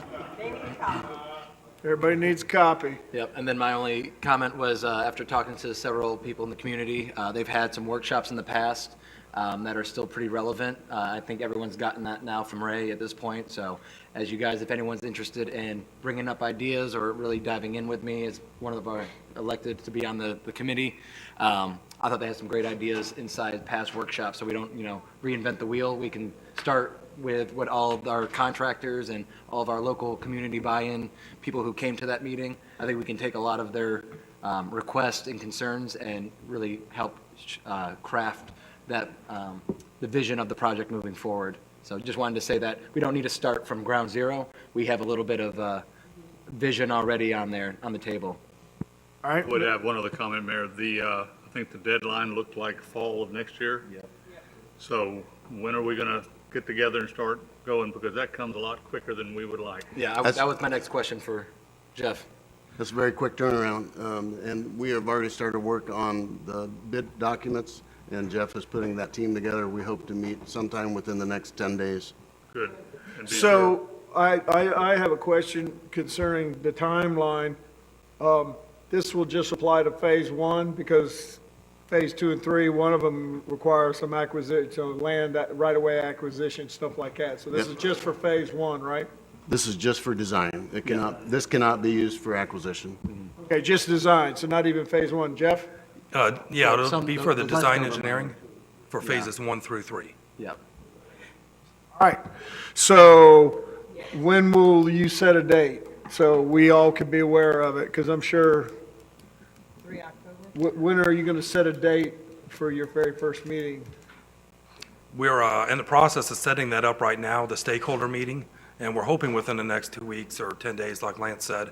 But Sherry started working on that today. I got her names of individuals I'd like to see at the meeting, so she's going to start reaching out to those folks and try and find a date that'll work for everybody. Can we get an update on 3 October meeting and the council meeting in October, our first meeting? Absolutely. Yep.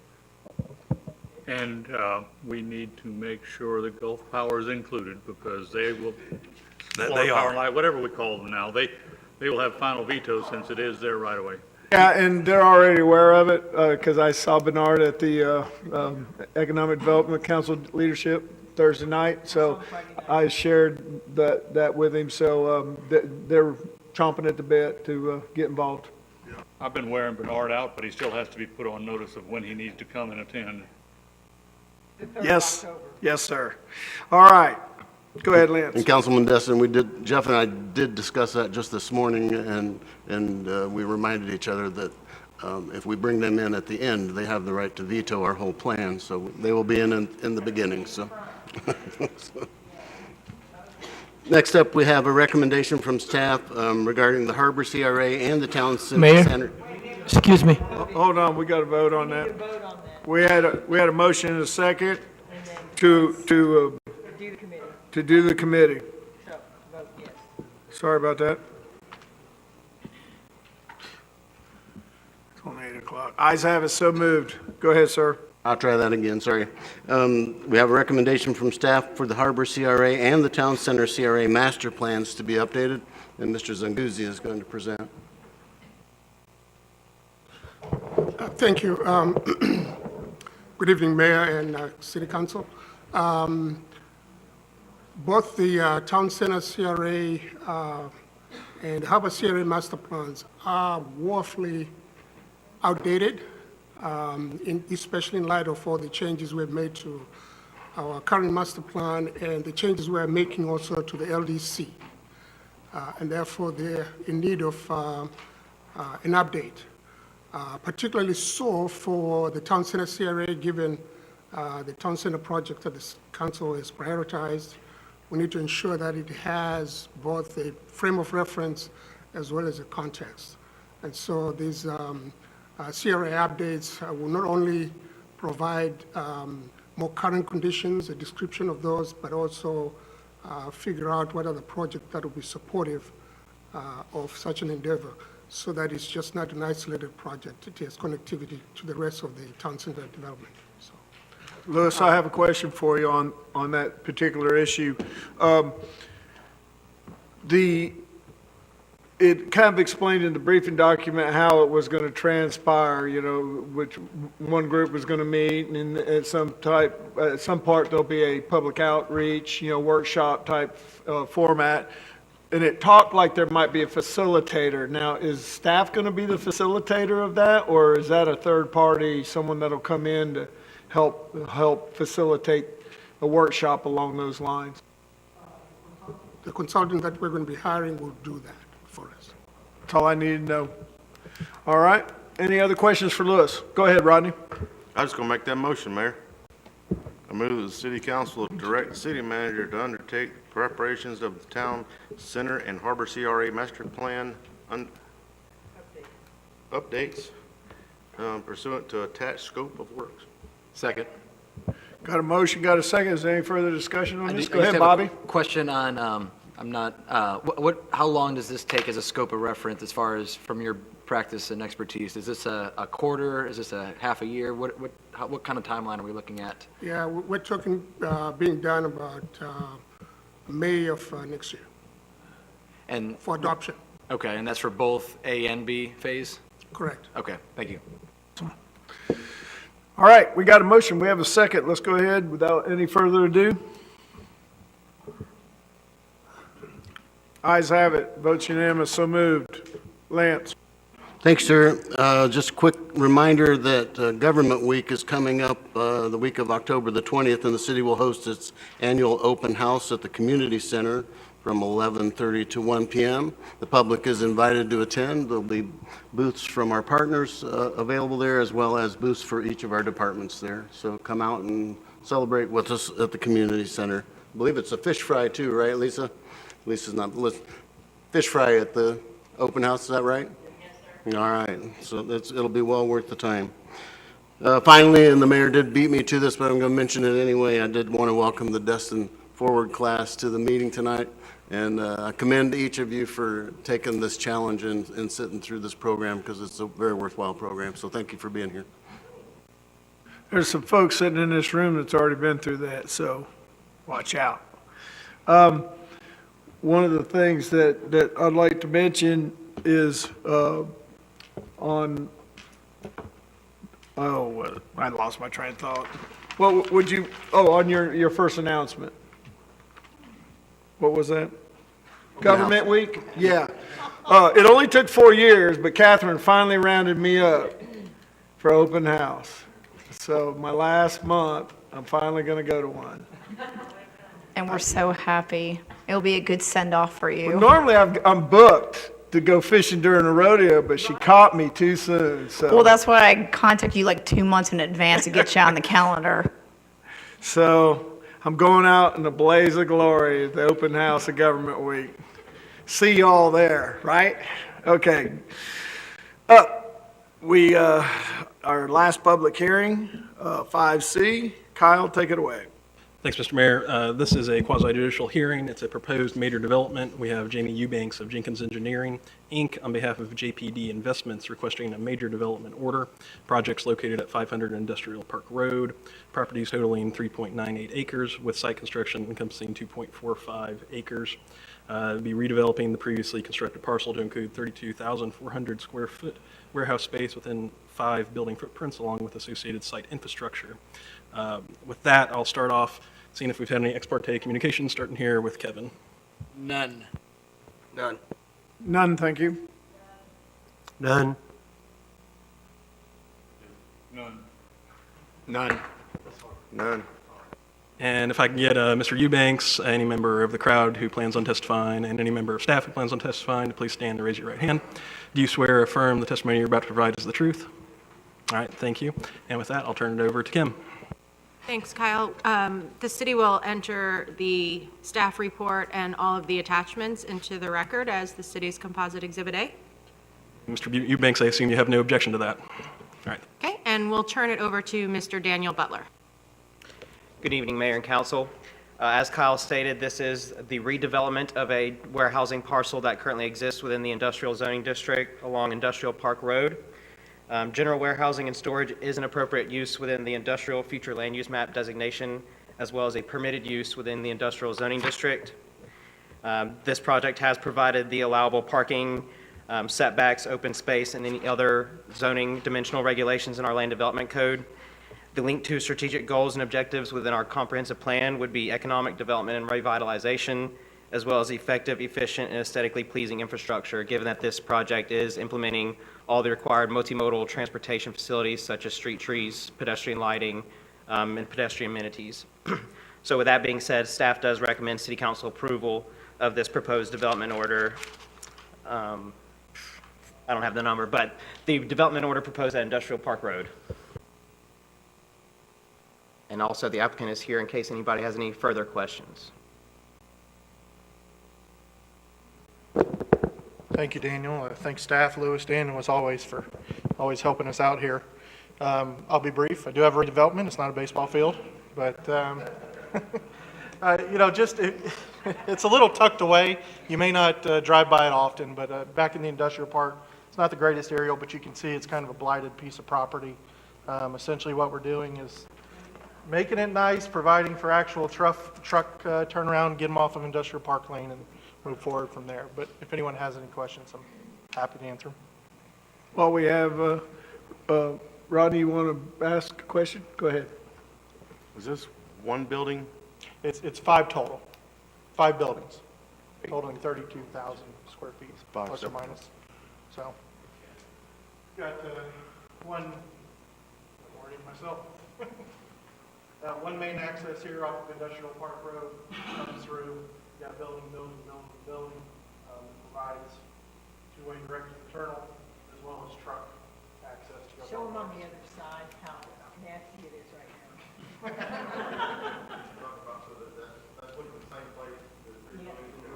That's correct. 3 buildings down this side, 2 here. These 2 buildings you see right now are actually being removed and demolished along the top of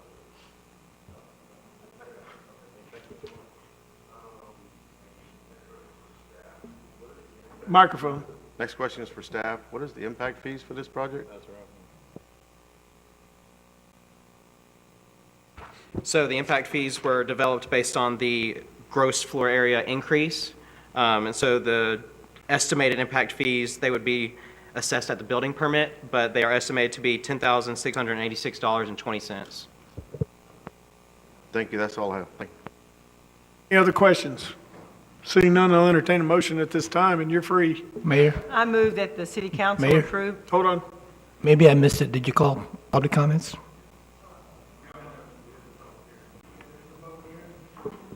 You can tell I'm trying to beat that 10 o'clock deadline. All right.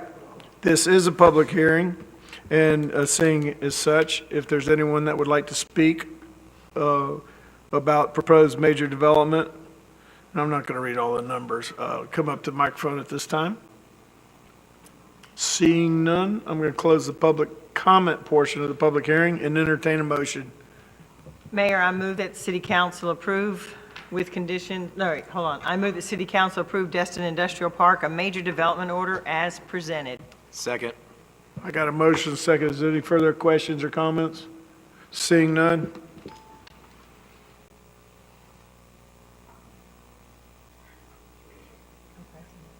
She's pressing, it's just not. Hey, just hold your mouth right. There you go. See, I told you. It's an old fishing trick. Ayes have it, so moved. Nice project, and I hope it spurs some more redevelopment in our industrial park. It's a really nice step up. All right. First up, Mr. Braden.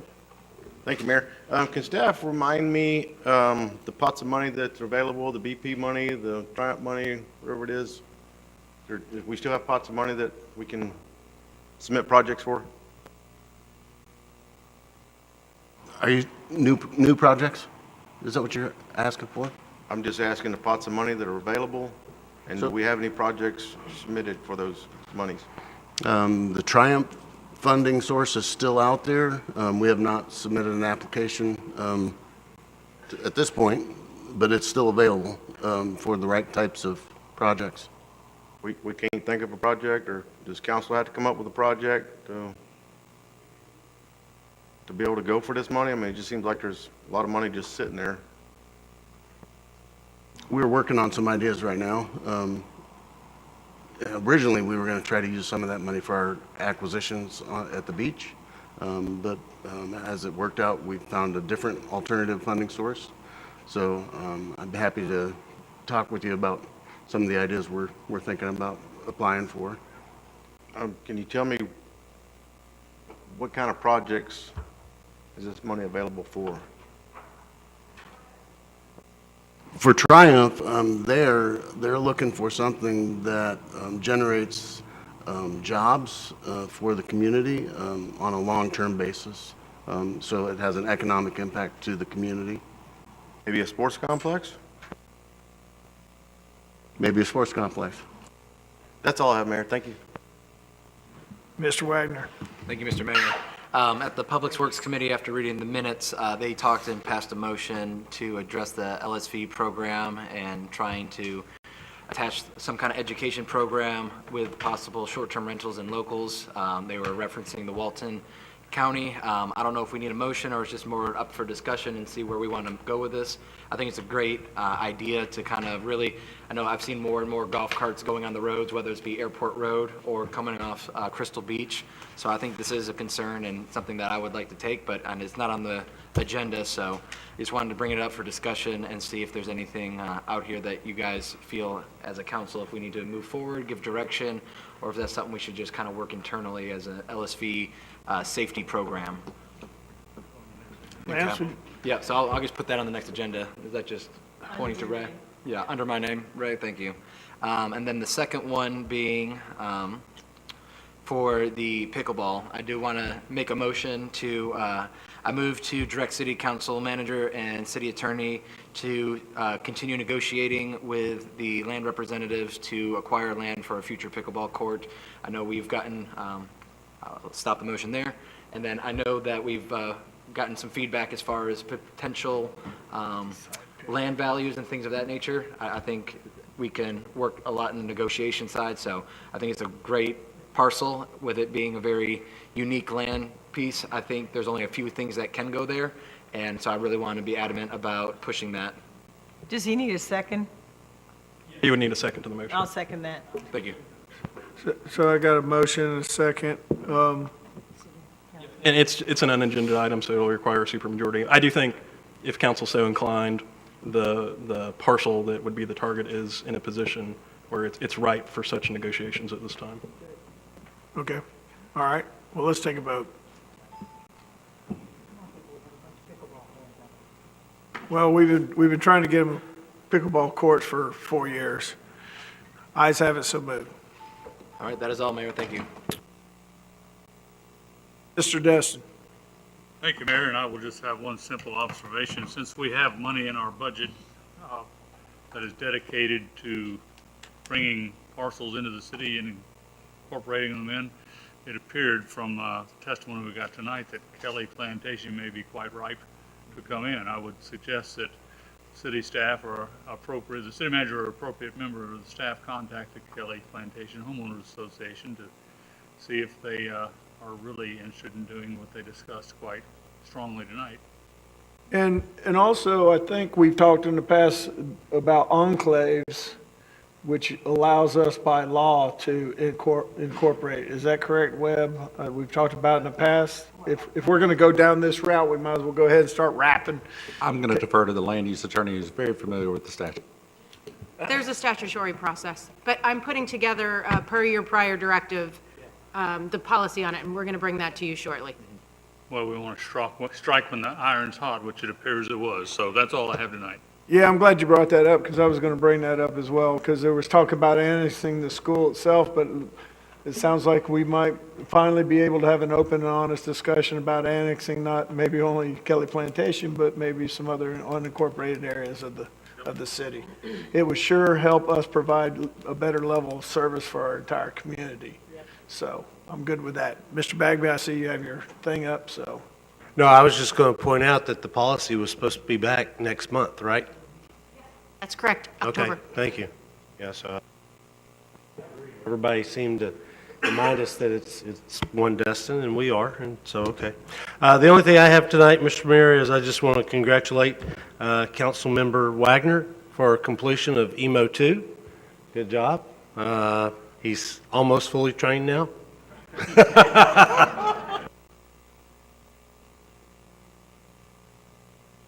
He gets done with Destin Ford, that he'll be, yeah, so Bobby's in this class, so he's, so he's awful close to being fully trained. Ms. Aber. Nothing, since what my item was already superseded by the previous vote brought forward this evening. Just want to make sure that Destin High knows that we're going to make this work, and we're going to get everything done according to the legal advice by our attorney, and hopefully by the 3rd of October, we have that information back and the three of y'all got together. So with that, everyone, that's all I have. Johnny. Nothing tonight, thank you. Mr. Schmidt. Thank you, sir. A few things. Back in April, we directed the staff to bring up some ideas about boardwalk planks on our beach accesses. And Webb, do you mind sharing just a brief update about what we're going to see that? Sure, we did get some quotes, and we are looking, Lisa, I think at next meeting to bring an item, is that correct? That is correct. For council, and we're excited. It is something that we believe that is great beach messaging, all the way from safety to just general knowledge of our beaches. Awesome. So we're going to get that next meeting, so I'm looking forward to that. We have something coming up in November, a big item, I believe, moratorium, I think is what it is. And we've been talking about that moratorium since our first night on council, I think Mr. King and Mr. Destin. One of the big items about that moratorium is the harbor capacity study. So are we going to get a preview, a partial, a fully study in October? So, Councilmember Schmidt, we've already asked the clerk to add it to the agenda. So we have a preliminary study result document Sweet. that will be uploaded to the agenda so that you guys will have a couple of weeks at least to look at it before you make the decision. I think that the moratorium issue needs to come back at the second meeting in October, because by the first meeting in November, it would have already expired. So So you'll get the preliminary study the first meeting of October, First meeting. and then you can make a decision on the moratorium at the second meeting in October. first meeting, perfect. Thank you so much. I want to make sure we had that because it's, we've been waiting for that study for a good minute, so I'm But your excited. patience has paid off. Yeah, I'm excited to have it. And will that be an agenda item on the 26th of September for the Harbor and Waterways Board to to look at and give a recommendation? Be tough. Not at this point. We need to go to the, you did set up a harbor capacity committee. We have to go to that committee first. Okay. That's all I want to know. I'm getting conflicting information from county, and we haven't talked about it in a while, but county recently and city about Clement Taylor Park. Last I heard, we're waiting for finishing of the other park to get funds. Is that still the case to start construction or designing or whatever on Clement Taylor Park? Yeah, the situation, as I understand it, is they're still working with Treasury to get that to move forward. Okay, so that's the answer I keep hearing. That's not what I hear from the county, though. So I would love a for sure answer from our staff on the exact reason of why we can or can't start that project. Not from your understanding, but just, I want to know from the county directly why we can or can't start that, if I could. Answer that, Because- because I've been told the same thing. Right. We're waiting the permission slip from the county because they're the recipient. That's what I've We're heard, the too. sub-recipient. They have to give us the go-ahead. Sure, and the county, some people in the county tell me otherwise. So Can we there's, get that in writing? Get it in writing? me? Get your answer or the answer you're asking, get that in writing. Yeah, I would love the direct answer of why that's not, why we can or can't do it. Because my other fear is if it's truly based upon that park, as we know, that shouldn't be a fair answer anymore. If that's the county's reason, I feel like we should be able to go to them and explain whatever the current status of our legal side of things is with the other park, to kind of talk about them, because the county is our partner with a lot of good stuff. So I would greatly appreciate that in the next meeting.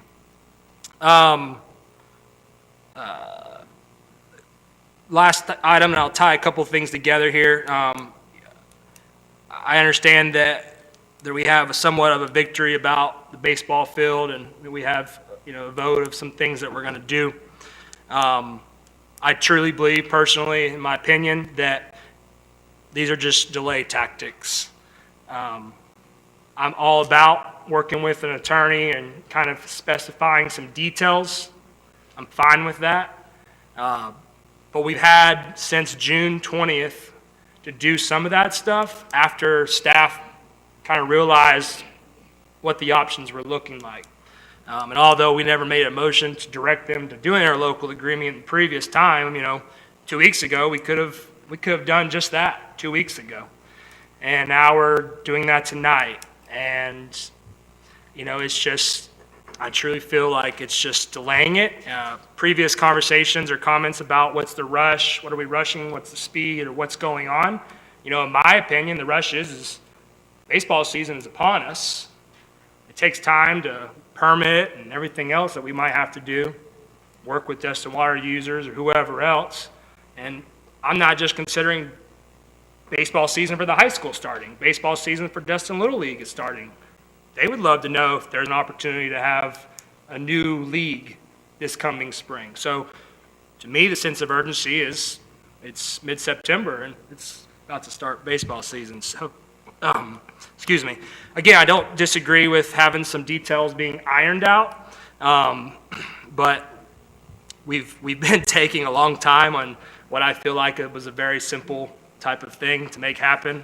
And here we're still at this crossroads of just more time. I'll also say, I think we have a problem with scheduling, with our system, something. Because if I can go tonight and make a reservation for events in the spring on a field, but we're told that there's tournaments paid for and booked, we have an issue. I don't know if it's our computer system that we do throw that out there for compass and things like that, but there's a problem with that. And my other problem is the purchasing policy, that we have black and white exactly how to do our booking processes. Ronnie brought up something he wanted to do tonight, and he'll do it in a future meeting, and we can talk about it then, but if our policy is to book, reserve, and pay for something 2 to 4 days or whatever it says in that policy ahead of time, I would hope and assume that our staff is following that policy for anybody and everybody. And if we're not, then that's another problem. So I would hope. Sorry, what?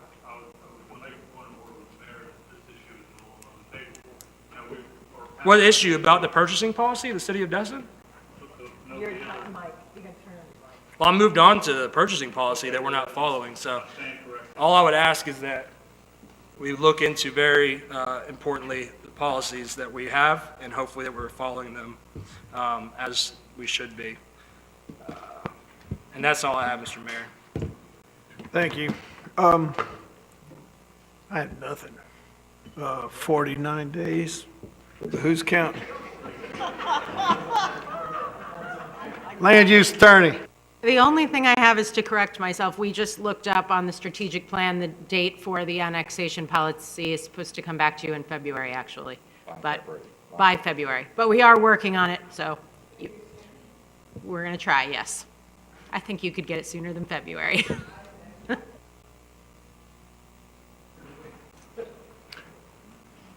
Nothing from me. Good. All right. Last but not least, anyone that would like to step up to the microphone and make final public comment, this is your shining moment. 3 minutes. State your name and address, and at about 2:45, I'll ask you to wrap it up. Go ahead. Thanks for sticking around.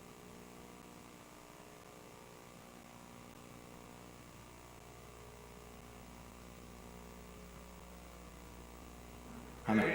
Yeah, you're supposed to act like you've been here before. I've been here before. Just Phil Dorn, 536 Benning Drive. I do live in Destin, not Kelly Plantation. So I'm going to speak as a Destin resident, and I'm going to tell you that for 90 days, and we have gone forward since June 20th, we have met with Parks and Rec, the Parks and Rec Committee.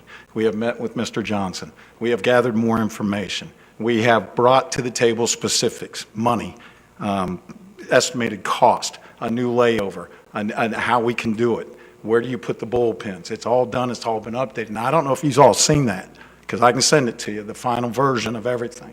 It was all done over the last 90 days. We are now pushing this out again, and I would think it would have been more prudent tonight to just add the interlocal agreement onto Mr. Schmidt's motion and vote on that so we can move forward on this. We have games to schedule. We keep getting asked, well, when's your first game? When's your next game? How many home dates have you got? We can't even tell people we have a home park right now. All we can say is, yeah, we'll play you on that date. Right now, we're coming to you. Okay, so we need to expedite the process. All right, this ultimately, this is about doing something for the kids of our city. That's it. That is it. We can work out all these details. I do contracts every day, so does Mr. Cruikshank. We do them with all kinds of parties in this city, all kinds of people in the area. We can sit down tomorrow with Mr. Johnson, with Sandy Trammell, whoever we need to meet with, and knock out a contract. We can get that done. But we've been meeting. We've all been in some great meetings, and they've been productive. Can we speed this up? Can we get some clarification about this? Why do we have to get bogged down in all this process after 90 days of doing this? Again, for me and what I do every day, working with kids and trying to do great things for them, I see this as nothing but a bunch of delay bureaucracy that is going to slow us down and maybe not get it done. Because that field's got to be ready if we're going to use it by January 23rd. And we've got work to do. We've got permits due, money to raise, and we've got to come through, all right, as we say we're going to do that. So all I'm asking council to do is that I was here on June 20th, And I took what you said. I listened. And we listened, and we got together, and we got going. And we met, and we have met, and we have met ad nauseum. Mr. Schmidt has been in on probably every email. His email is probably blown out to about 500. We've done every detail, again and again and again. And if you need to see the final layover and the information, because it didn't get to you, I'll give it to you. I'll email it to you tonight. You'll have it. But we need to get going. And we need some kind of clarification here. Putting this off again, October 3rd, come on. We already know the information. The information's there. Everybody's met on it. If we got to do the interlocal agreement, we're fine with that. Let's do a contract. I don't care how explicit it is. That's great. That puts everybody in their roles. Super. Thank you. Thanks, Coach. Anyone else?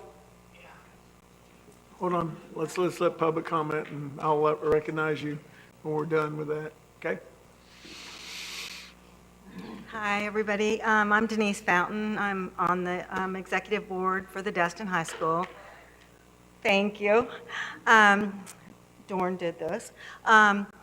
I just wanted to say thank you tonight for everybody's comments and for the vote. I do want to reiterate Kevin and Coach Dorn's plea that we have had so many meetings and collected so much information that no one even asked us, let's get together and do an agreement, because we would have been happy to do that. And now we're going to be looking at October, and really time is of the essence. I mean, baseball plans are done far in advance. They're not done in December for that season. So I'm just really asking you guys and gals to please expedite this, and let's get together with the terms of what everybody's happy with and not put this off anymore. We do appreciate y'all so very much. And I can tell you, whether the kids live in the Destin city lines or if they live in Destin, Florida, 32541, when we are out playing our athletics, we are the city of Destin. I can promise you, at our football games, we thank the city of Destin. So I know there's a big discussion about that tonight, whether, do the kids live in this line or do they live in this line? They are really all the city of Destin kids. So thank you very much. Thank you, ma'am. Anyone else? Sarah Stone, 375 Grassy Cove. I also respectfully ask that you reconsider Kevin's motion and add the agreement to the end of it, because we do not have time. And the holidays are going to be right upon us in the fourth quarter. We all know what that means for just getting anything done. And I think if you cut us off at the knees, we're not going to be successful in accomplishing this goal. And it really does accomplish your goal of having an agreement in writing, while also memorializing what the intent of his motion is, which I think his motion is like more aligned with what we wanted as a school. It's interesting because getting out in the community and talking to people, they love to tell you all their complaints. And, it's your duty to respond to those. And as I know, I asked multiple members on council, did you receive one letter in opposition to this? And you all told me no, but yet here we are kicking the can down the road to October instead of just doing what's right. And I think that, a lot of people, again, like the first meeting, left here disappointed and defeated.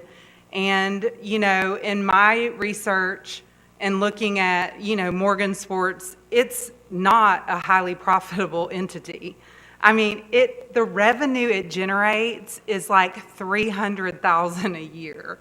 I mean, we have volunteers on our committees that could raise that overnight. And you will generate more revenue from Destin High School than you will from all these other people. It will actually make Lisa's life easier working with us.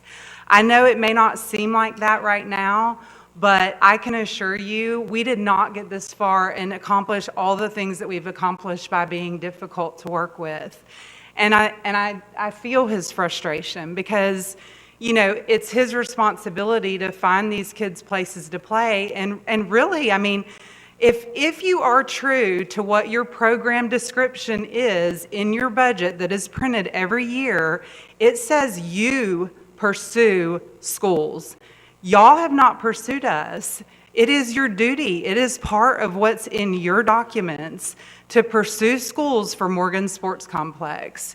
So if you pursued us, it would feel a lot different than us being up here begging for your mercy. Thank you. Anyone else? Come on up. I brought my notes this time.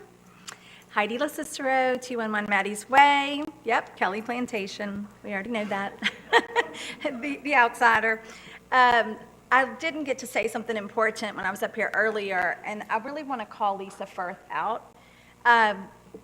Lisa is from a family of athletes, maker of Miss Destin, a grandson who's a rock star athlete. She gets athletics. She has worked with our athletic director, Coach Dorn. She's worked with others to make our lives at Destin High School easier with a limited amount of land.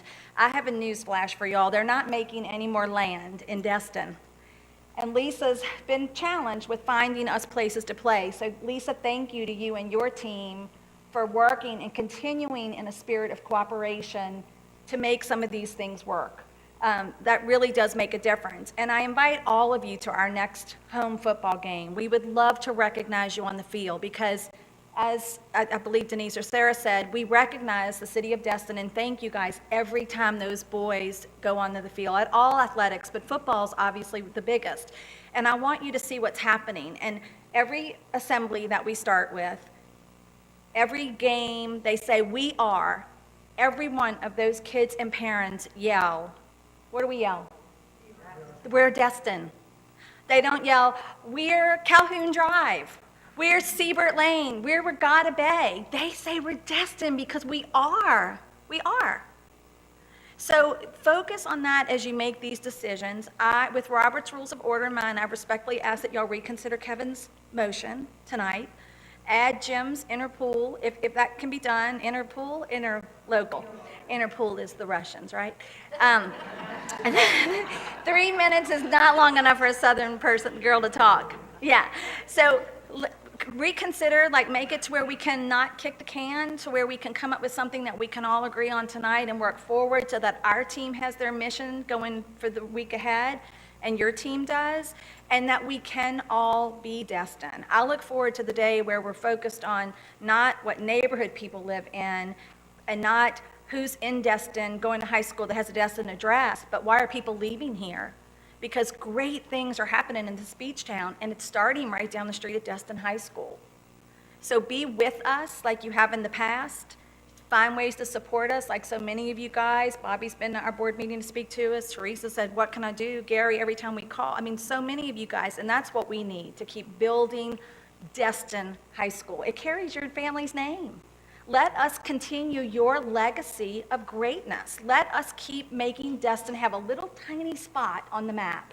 We're a little bitty town, but we're doing great things. Come to this school and see what we're about. I promise you won't vote no. That's all I have to say. Thank you, Heidi. Anyone else?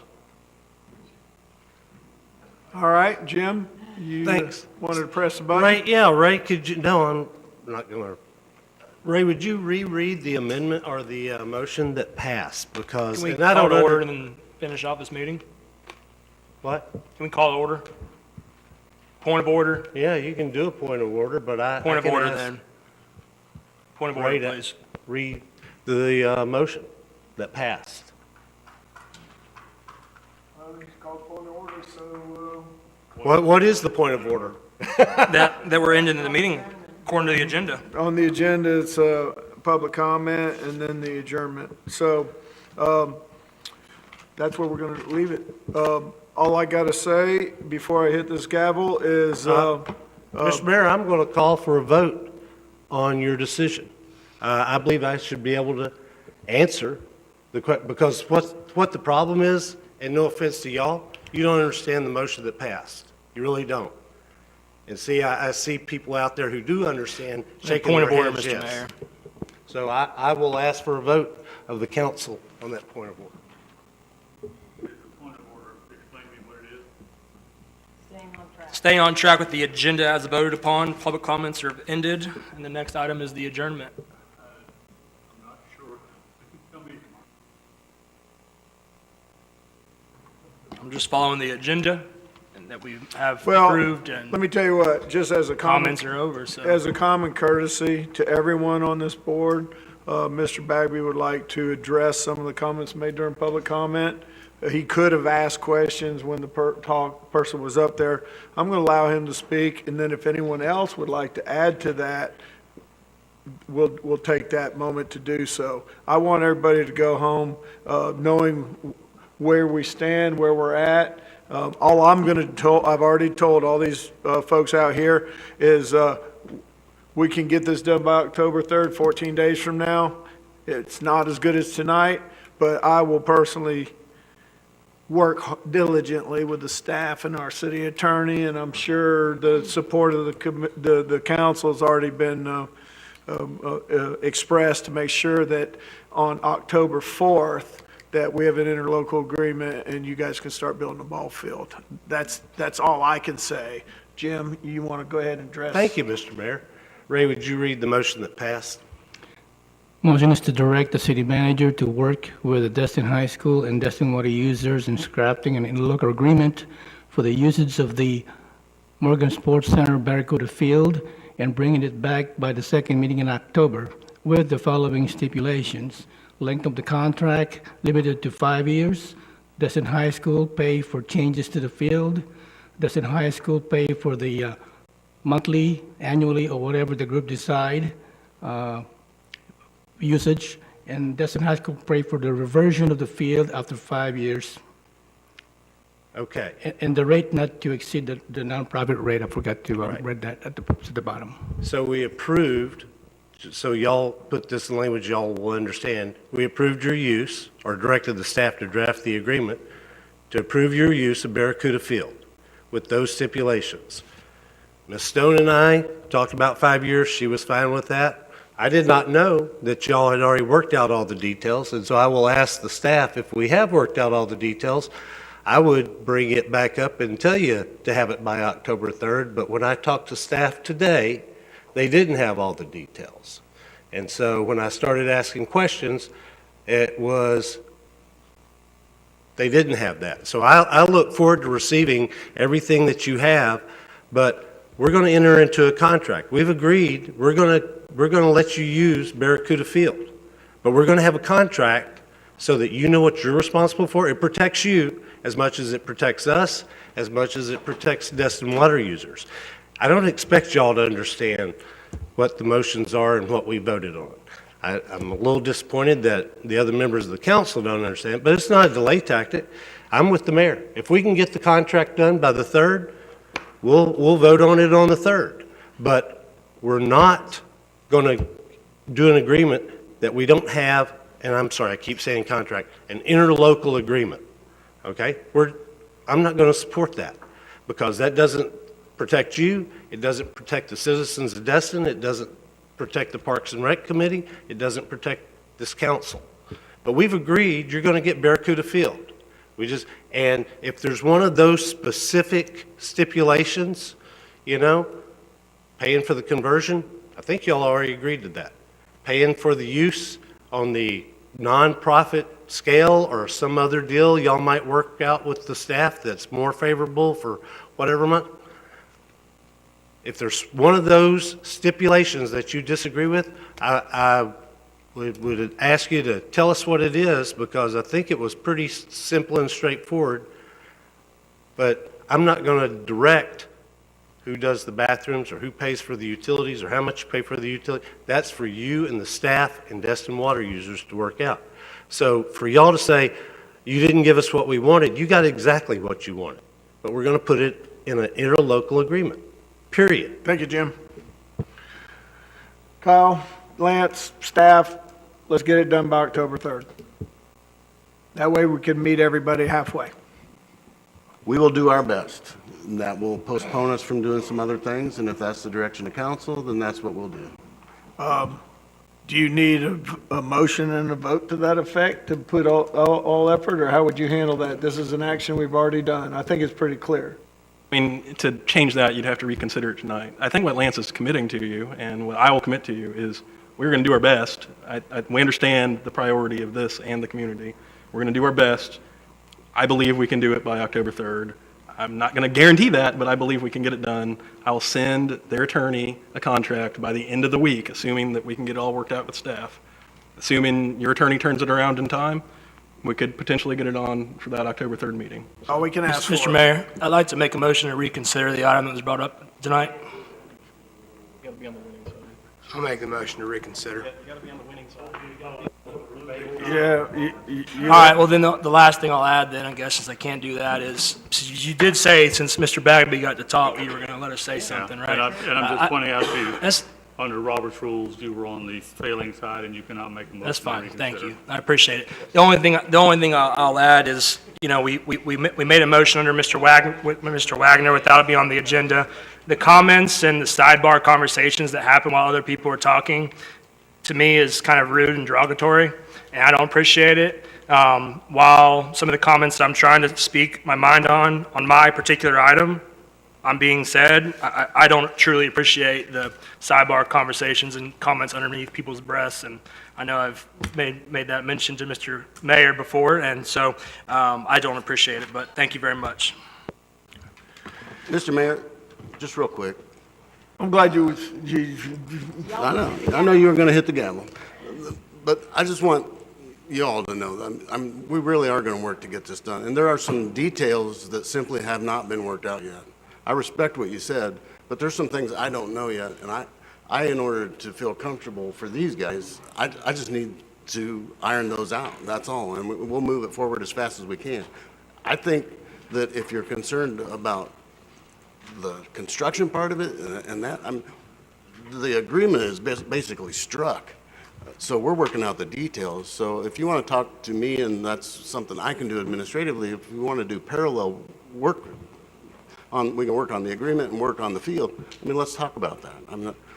I don't know, we're not trying to delay you.